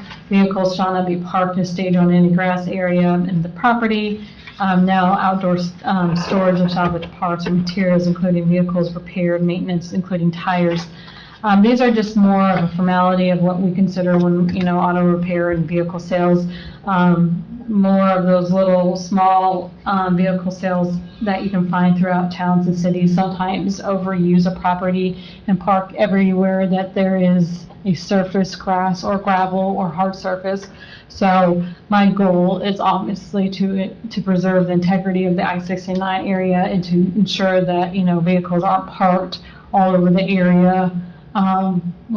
If this potentially, the plan of operation or their business changes where they have a lot of cars on the property, we just want to ensure that, they're just in the paved area that's currently existing. Staff has prepared findings of facts that can go over if the board wishes to go an explanation, or I'll just turn it over to you for questions. Any questions for staff? If we give them a use variance, does that give them the C5 that they need to sell? I do not know what you're referring to as C5. C5 is what's required in the state to be a motor vehicle dealer. That would be the zoning. The form that I sign for automobile sales, is this a form for the BMV that authorizes them to have a dealership license to sell vehicles? Proving this use variance will allow me the authority to sign that form. I don't know if it's actually called C5. I have a question. Correct, yeah, go ahead. Is staff concerned at all with the plan of operation and the maximum of 50 vehicle displayed / stored at any given time? When I did reach out to the representative, I was like, 50? Where are we gonna fit these 50? I think me and him kind of went back and forth. He said 30 would probably be more of their operation. And he did in that email say that their intent to do is more of any of their vehicles to be inside that building. That would be, I guess, and of course, they can explain it a little bit more, but yeah, I was kind of hesitant when they said 50 because that's. Looks like there's about 20 marked spots. Yeah, that would be a car everywhere on that area, so he did assure me that 30 would probably be a little bit more acceptable for their client. Any questions for staff further? Okay, thank you, Michelle. Anybody wishing to speak for or against this petition needs to stand and take the oath of a witness. Please stand now, raise your right hand, swear affirm, without any perjury, Testimony you're about to give is truth, whole truth, and nothing but truth, so help you The procedure's the same as earlier. The petitioner has 15 minutes to present and answer questions. Anybody who wants to remonstrate or make a general comment would then have 20 seconds cumulative, and the petitioner has 5 minutes for rebuttal. Anyone wishing to speak needs to state their name and address for the record when they approach the podium. Thank you. Good evening. My name is Joe Seacos. I'm a land use consultant with Clark Quinn, Moses, Scott, and Brown. Offices at 320 North Meridian Street, Suite 1100, Indianapolis, Indiana. With me tonight is Doug Thomas of Putnam Properties. I will spare you the rehash of the history of the area and the location. This is directly south of the previous use variance you considered. At 326 Western Boulevard, we will Bleaky's Tires and then Pet Boys Auto. The overall intent is to keep the quality appearance that the neighborhood has gotten used to for that area. It's not the intent to overrun that 1 acre lot with vehicles. As a matter of fact, discussions before the hearing, the petitioner has secured overflow parking at an off-site location in Marion County, just to ensure that this lot would not be oversaturated with vehicles. The nature of that construction makes an adaptive reuse very difficult, being with 4 drive-through overhead bays. We're not proposing any additional paving alterations to the structure. I'm sure there'll be some signage, but that'll be permitted separately.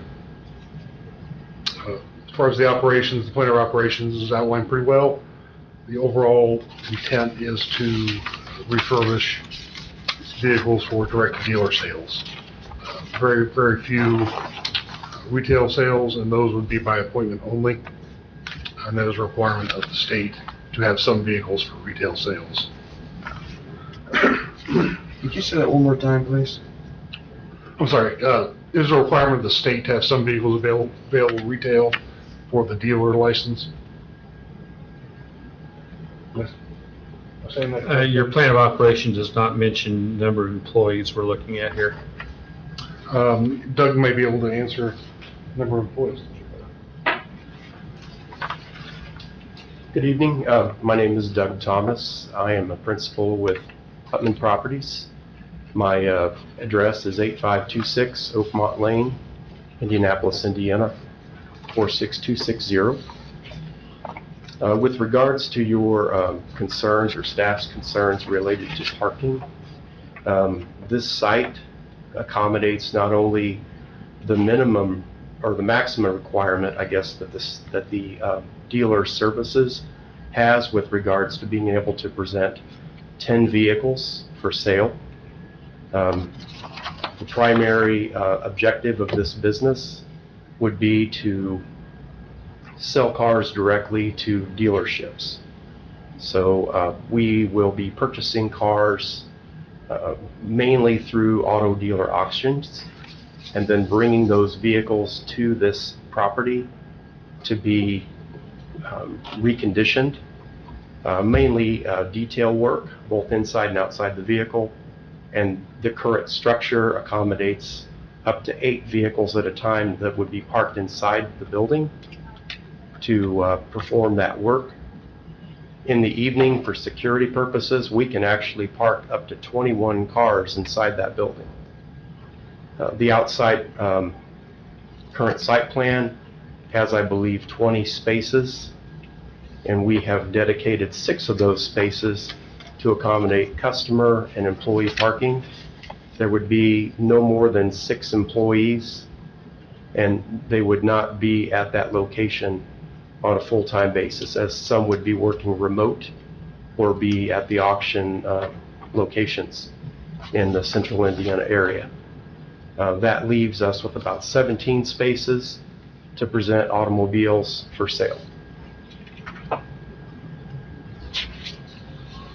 So you don't foresee having to maintain your inventory here on site beyond what you've told us?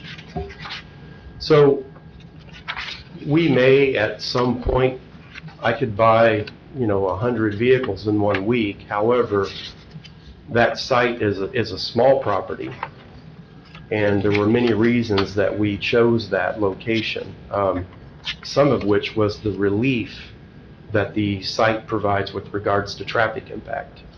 However, we have an arrangement with one of the local dealer auctions on the southeast side of Indianapolis, where they have offered us extensive access to surplus parking. So when we purchase cars, they will be delivered to the property or to the surplus site in Marion County.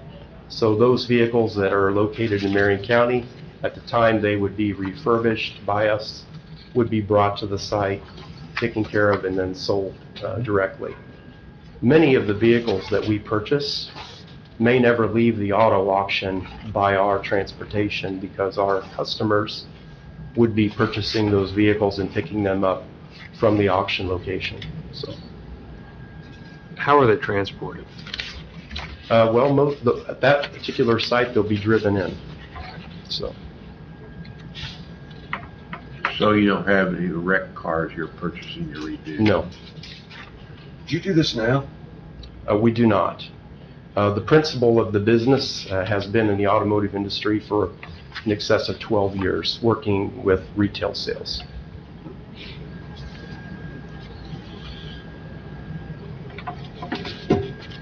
Is the majority of your business going to be basically buy at one auction, detail them, and then ship back out to dealers you know that buy from you guys? That's correct. About 20% of the business would be allocated for retail sales, which we don't even project starting that actively until January of 2027. Why not just get a wholesale license? They don't offer that anymore. Even outside of the state of Indiana, most jurisdictions do not permit dealers to have a wholesale license. What year, how old, from 2026 back, how many years are you planning on? Like 5-year-old cars, 3-year-old cars, 10-year-old cars? Well, I think that I would be surprised if we were acquiring vehicles that were older than 2015.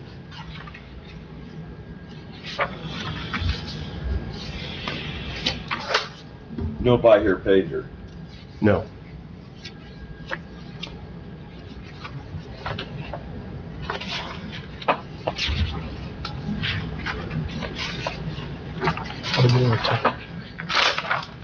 Well, he started asking him questions, but he still has a lot of time. About 8 minutes. I think that covered most of my presentation. Staff did outline 3 conditions in their staff report, which we are agreeable to.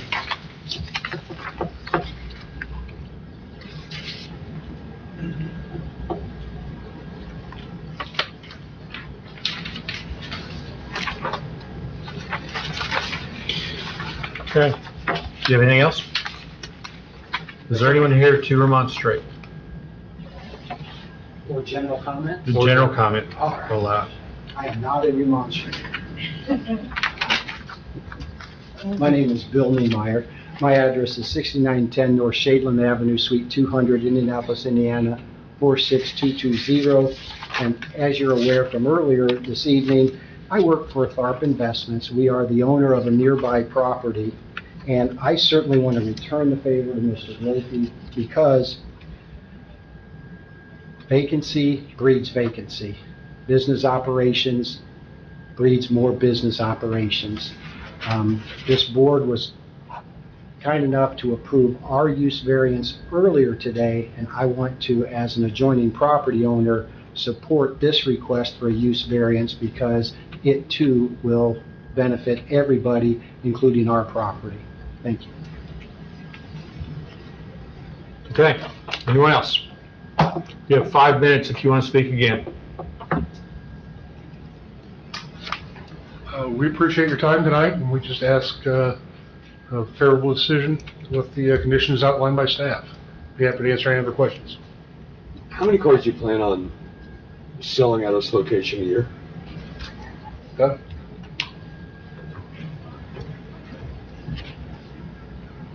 Once again, my name is Doug Thomas. I am a principal of Putman Properties, and my address is 8526 Oakmont Lane, Indianapolis, Indiana, 46260. The answer with regards to selling cars, there would be no more than 13 automobiles on that property at any time being offered for retail purposes. And how many of those do you think you'll sell a month? What's that, sir? How many a month are you gonna retail? You said 20% of your business would be retail. Sure. So you're gonna do 60 or 70 vehicles a month? Well, we would potentially sell about 100 to 120 cars per month. Okay. So, and that's over a 4-week span of time.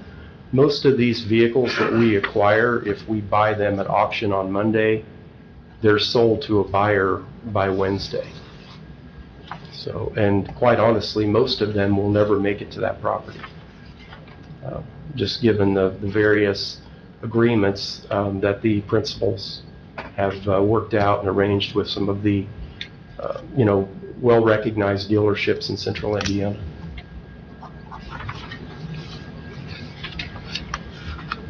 Anyone else? Thank you, sir. Thank you. Okay. We have no remonstrators. Okay, we're going to close the public comment then. Does the board have any thoughts? I have a couple. This is obviously a purpose-built building in an area that's just absolutely been run over by the interstate and the dead ending of the road and the access through there.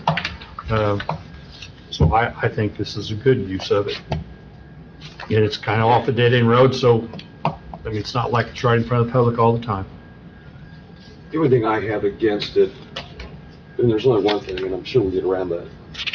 The other facility was to sell all new stuff, and they're gonna sell used stuff, and that's something in the overlay district. Again, you're right, it's a dead-end street, it's a purpose-built building, but they were absolutely against, at the county level, used cars. That being said, I believe that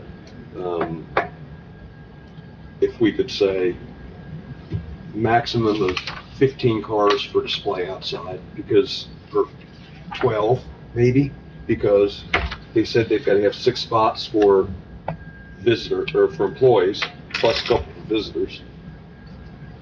And cars have to be 10 years or newer, so it's not a buy here, pay here, or there's old stuff on the lot.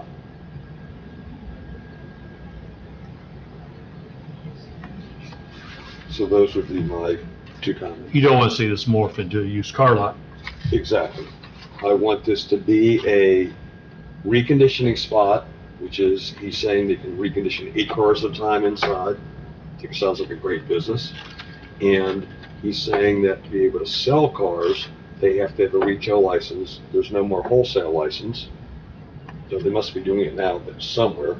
But if that's the case, I'd say maximum of 12 cars for sale outside, no older than 10 years old at any time.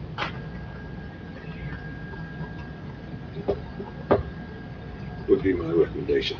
I would add also no outside repair. I agree. I mean, you may not be the intent right now, but it could develop into that down the road. And there's another facility, no outside storage of used parts or anything else. They're saying... That's in there, isn't it? I believe so. Yes, number 3. Yeah.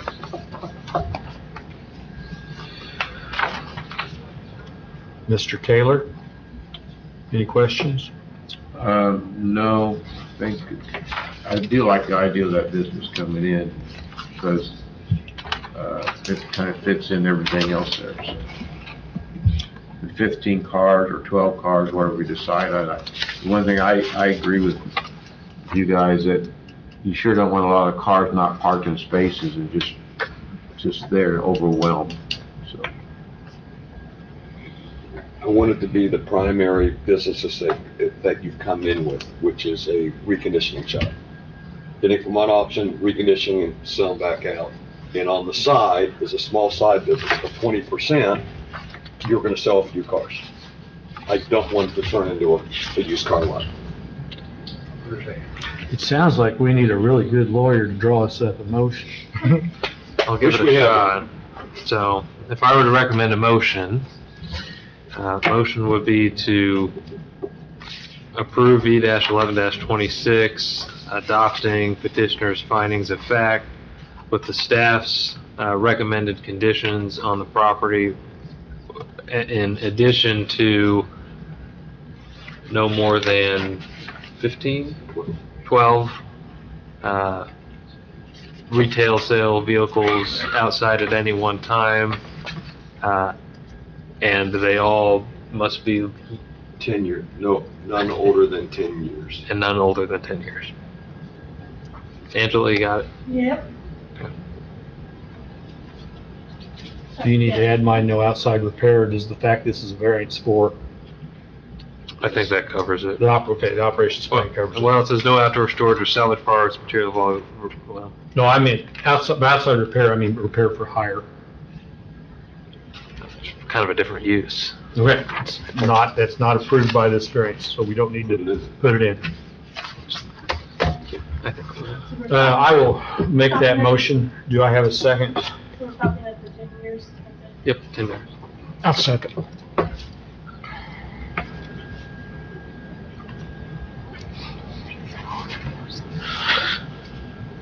Mr. Kaler, have I started with you tonight? I have. No, so I'm I'll gonna start with say- Mr. Gray. Mr. Gray? Yes. Now, Mr. Kaler? Yes. Mr. Hoffman? Yes. And I'll vote yes.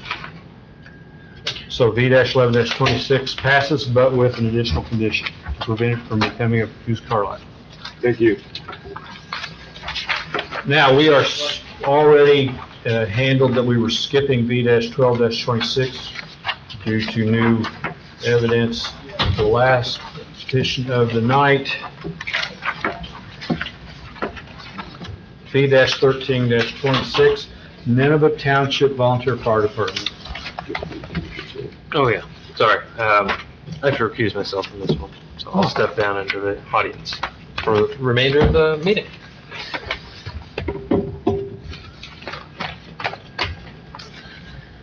V-13-26, which is approximately 8050 South Nineveh Road in Nineveh. The petitioner is the Nineveh Township Volunteer Fire Department. They are requesting 2 development standard variances from the Unified Development Ordinance, Chapter 3, Section B5B, which will omit the 6-inch continuous concrete curb around parking lot that was separated from a non-paved surface, and Chapter 3, Section C5C, to omit the required perimeter landscaping and buffer standards around the parking lot. The property is located in Nineveh. It is an unapproved 6.17 acres, zoned SR, single-family residential. The site is bound by the north of Williamsburg Lake Estate subdivision, and to the south by Camp Atterbury. To the west is a self-storage facility. The property is proposed for development at the future site of a new fire station for the Nineveh Township Fire Department. As stated, they are seeking a development from the Unified Development Ordinance that stipulates that all parking lots of non-residential, multifamily residential use shall be separated from adjoining non-paved surfaces of the continuous concrete curbs that are 6 inches in height. They, yeah, I don't know what that is, but, so here's the site plan that it was provided in your staff report. Around the drive and all that, they are proposing a 2-foot gravel shoulder in lieu of a required 6-inch continuous curb. A 6-inch curb has 2 benefits of why this is a standard requirement. It usually is engineer aesthetics and structural function of the site. Curbs function as a barrier to contain sheet flowing stormwater runoff and to direct it towards internal catch basins. It also, curb seals reinforce perimeter against cracking and edge deterioration by establishing a clear visual physical boundary for vehicle drivers and landscape areas. On this subject site, internal stormwater catch basins are not proposed within the parking lot. Instead, they are using sheet drain towards the perimeter of the parking lot, which will then have perimeter swales and inlets that go to the conveyance of the stormwater detention basin that is in the southwestern corner of the property. So therefore, the curbs would actually work against the drainage plan that they have proposed, then alleviate and help direct the water where it should go. Then the second variance is landscaping. All commercial parking lots would needed to be buffered with a minimum of 6 feet between the parking lot and any planned public ways. Here, if the perimeter must be planted within one tree and 10 shrubs per every 40 linear parking spot. This up on the screen shows a landscape plan that does meet all of our ordinances from overall development, landscaping, interior landscaping, and perimeter parking. As what was provided with you in the staff report, this is the proposed landscaping, which eliminates all the trees up front. Their findings of facts just basically state, obviously, more of a, of a visual obstruction from the fire trucks leaving it to go out into Nineveh Road.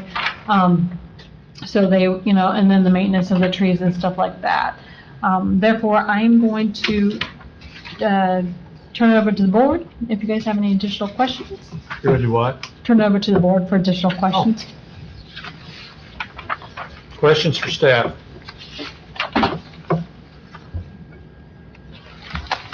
Is there going to be traffic coming down this road from the subdivision? It's kind of drawn into this. I will have to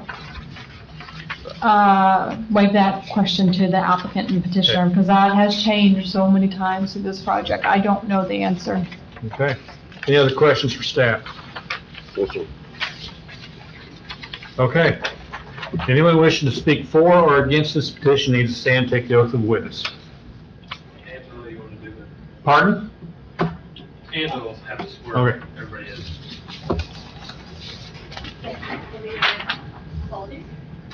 At this time, for anyone who, everybody's been to that, do you and each of you solemnly swear or affirm under penalties of perjury that the testimony you're about to give will be the truth, the whole truth, and nothing but the truth, so help you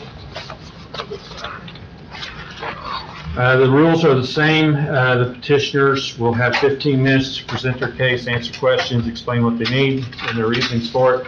And any remonstrators would have 20 minutes cumulative to express their concerns or general concerns. Anyone who wishes to speak has to state their name and address when they approach the podium. So the lectern is yours. Podium, lectern, whatever.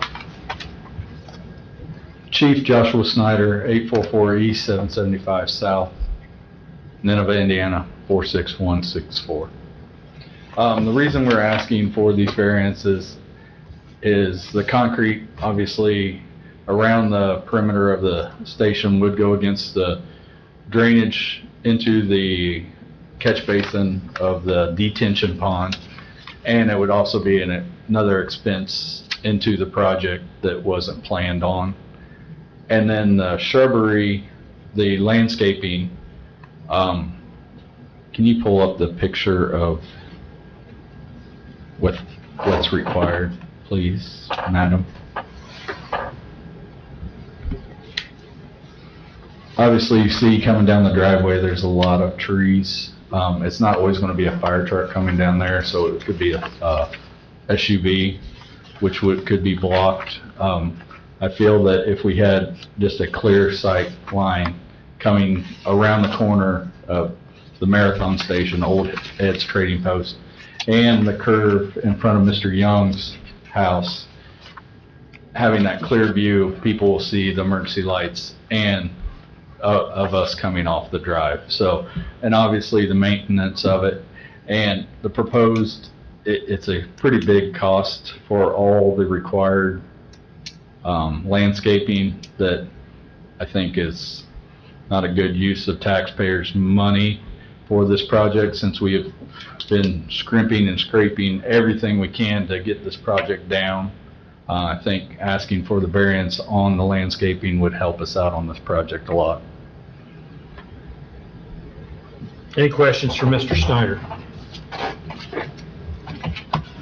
Thank you, Chief. Thank you.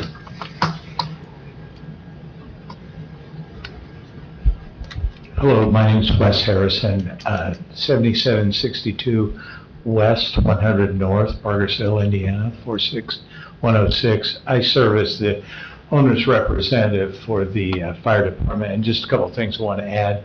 The curbs will remain up around the building too. We want to make sure that that's noted, that it serves as a buffer or a bumper basically, so the cars don't come into the building. I think one of you had asked too, other traffic up and down the main path, and that will occur because this is the only entrance into the station, whether it's the public coming in or the fire trucks coming in and out.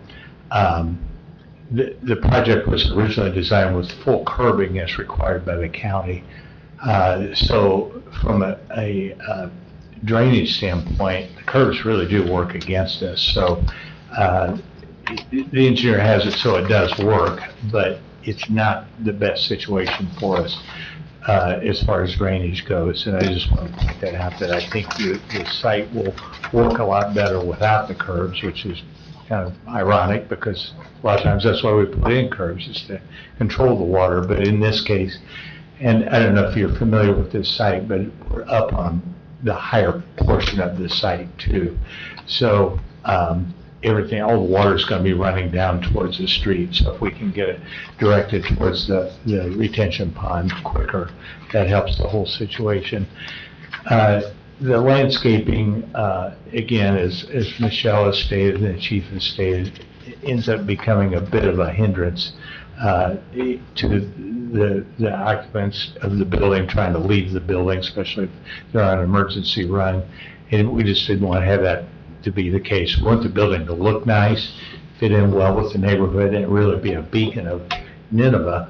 But we didn't feel like a few trees that were going to work against us visually were going to be an obstruction to the visual, final visual aspects of the building. So again, thanks for your consideration. Any questions? I have a question. Sure. These drawings show the continuation of that George Washington Boulevard out of those houses, but surely you're not doing that, right? Well, that is a controlled access. There's an electronic gate before it goes into that neighborhood. That's for emergency purposes only. If Nineveh Road was blocked off and they had to get out a different way.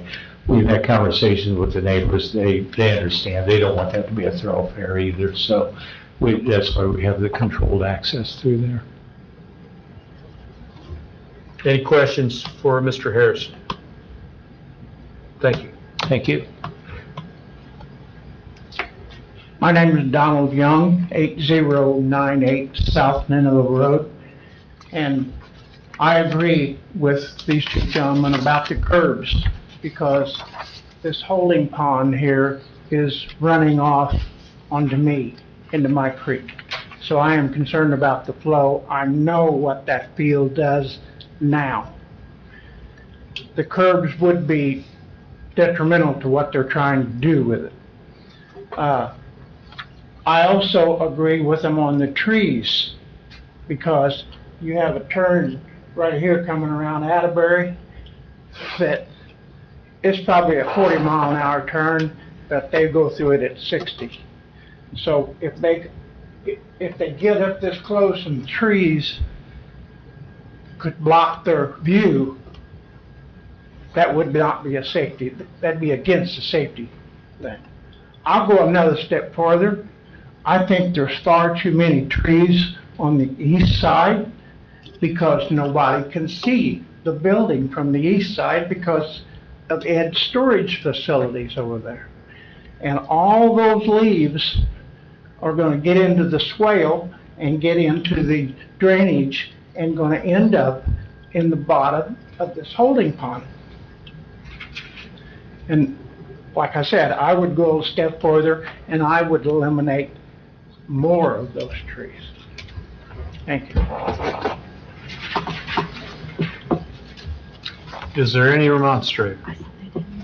I guess it'd just be her, and it doesn't look like it is. All right, thank you. Does anyone on the board have any questions for the petitioners or staff? I've got a couple comments for you. Comments, let's go. Okay. They're trying to replace a 56-year-old firehouse that's falling down around their feet. 54?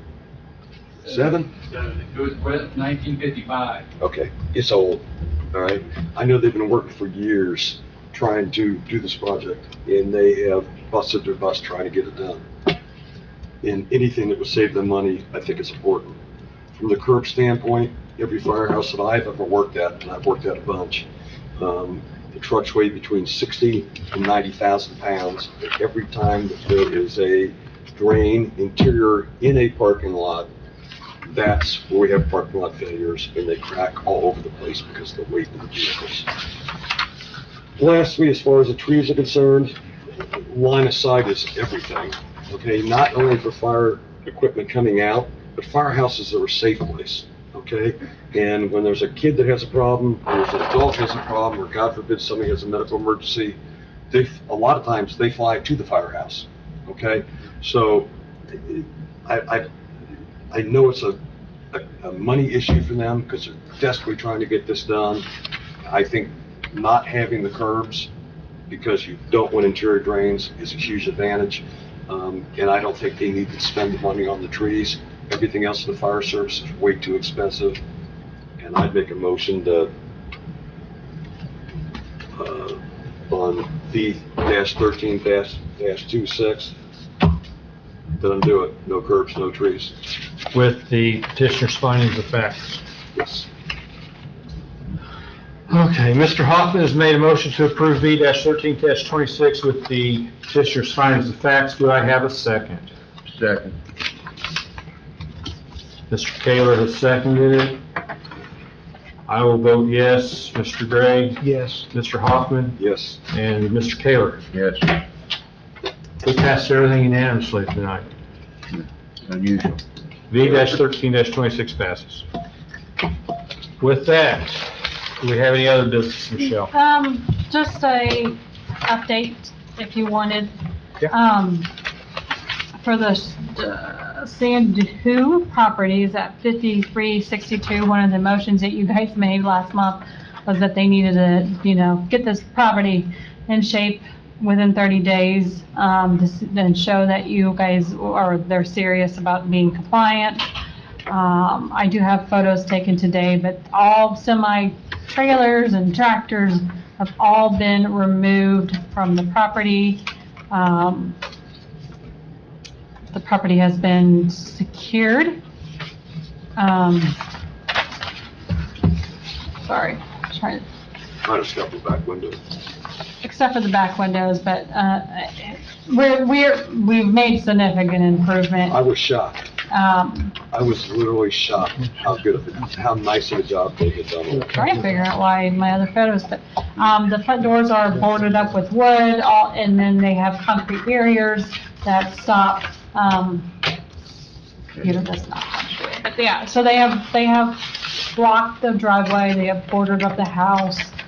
Obviously, it wouldn't probably be a job quality that we would have done, but I mean, they do it satisfactory to that point. So they've made progress. I guess we're just going to move forward. There's obviously no motion to be made tonight. I'm just giving you an update on the property status to show you that they did comply within 30 days to get everything off site and try to block use of the property.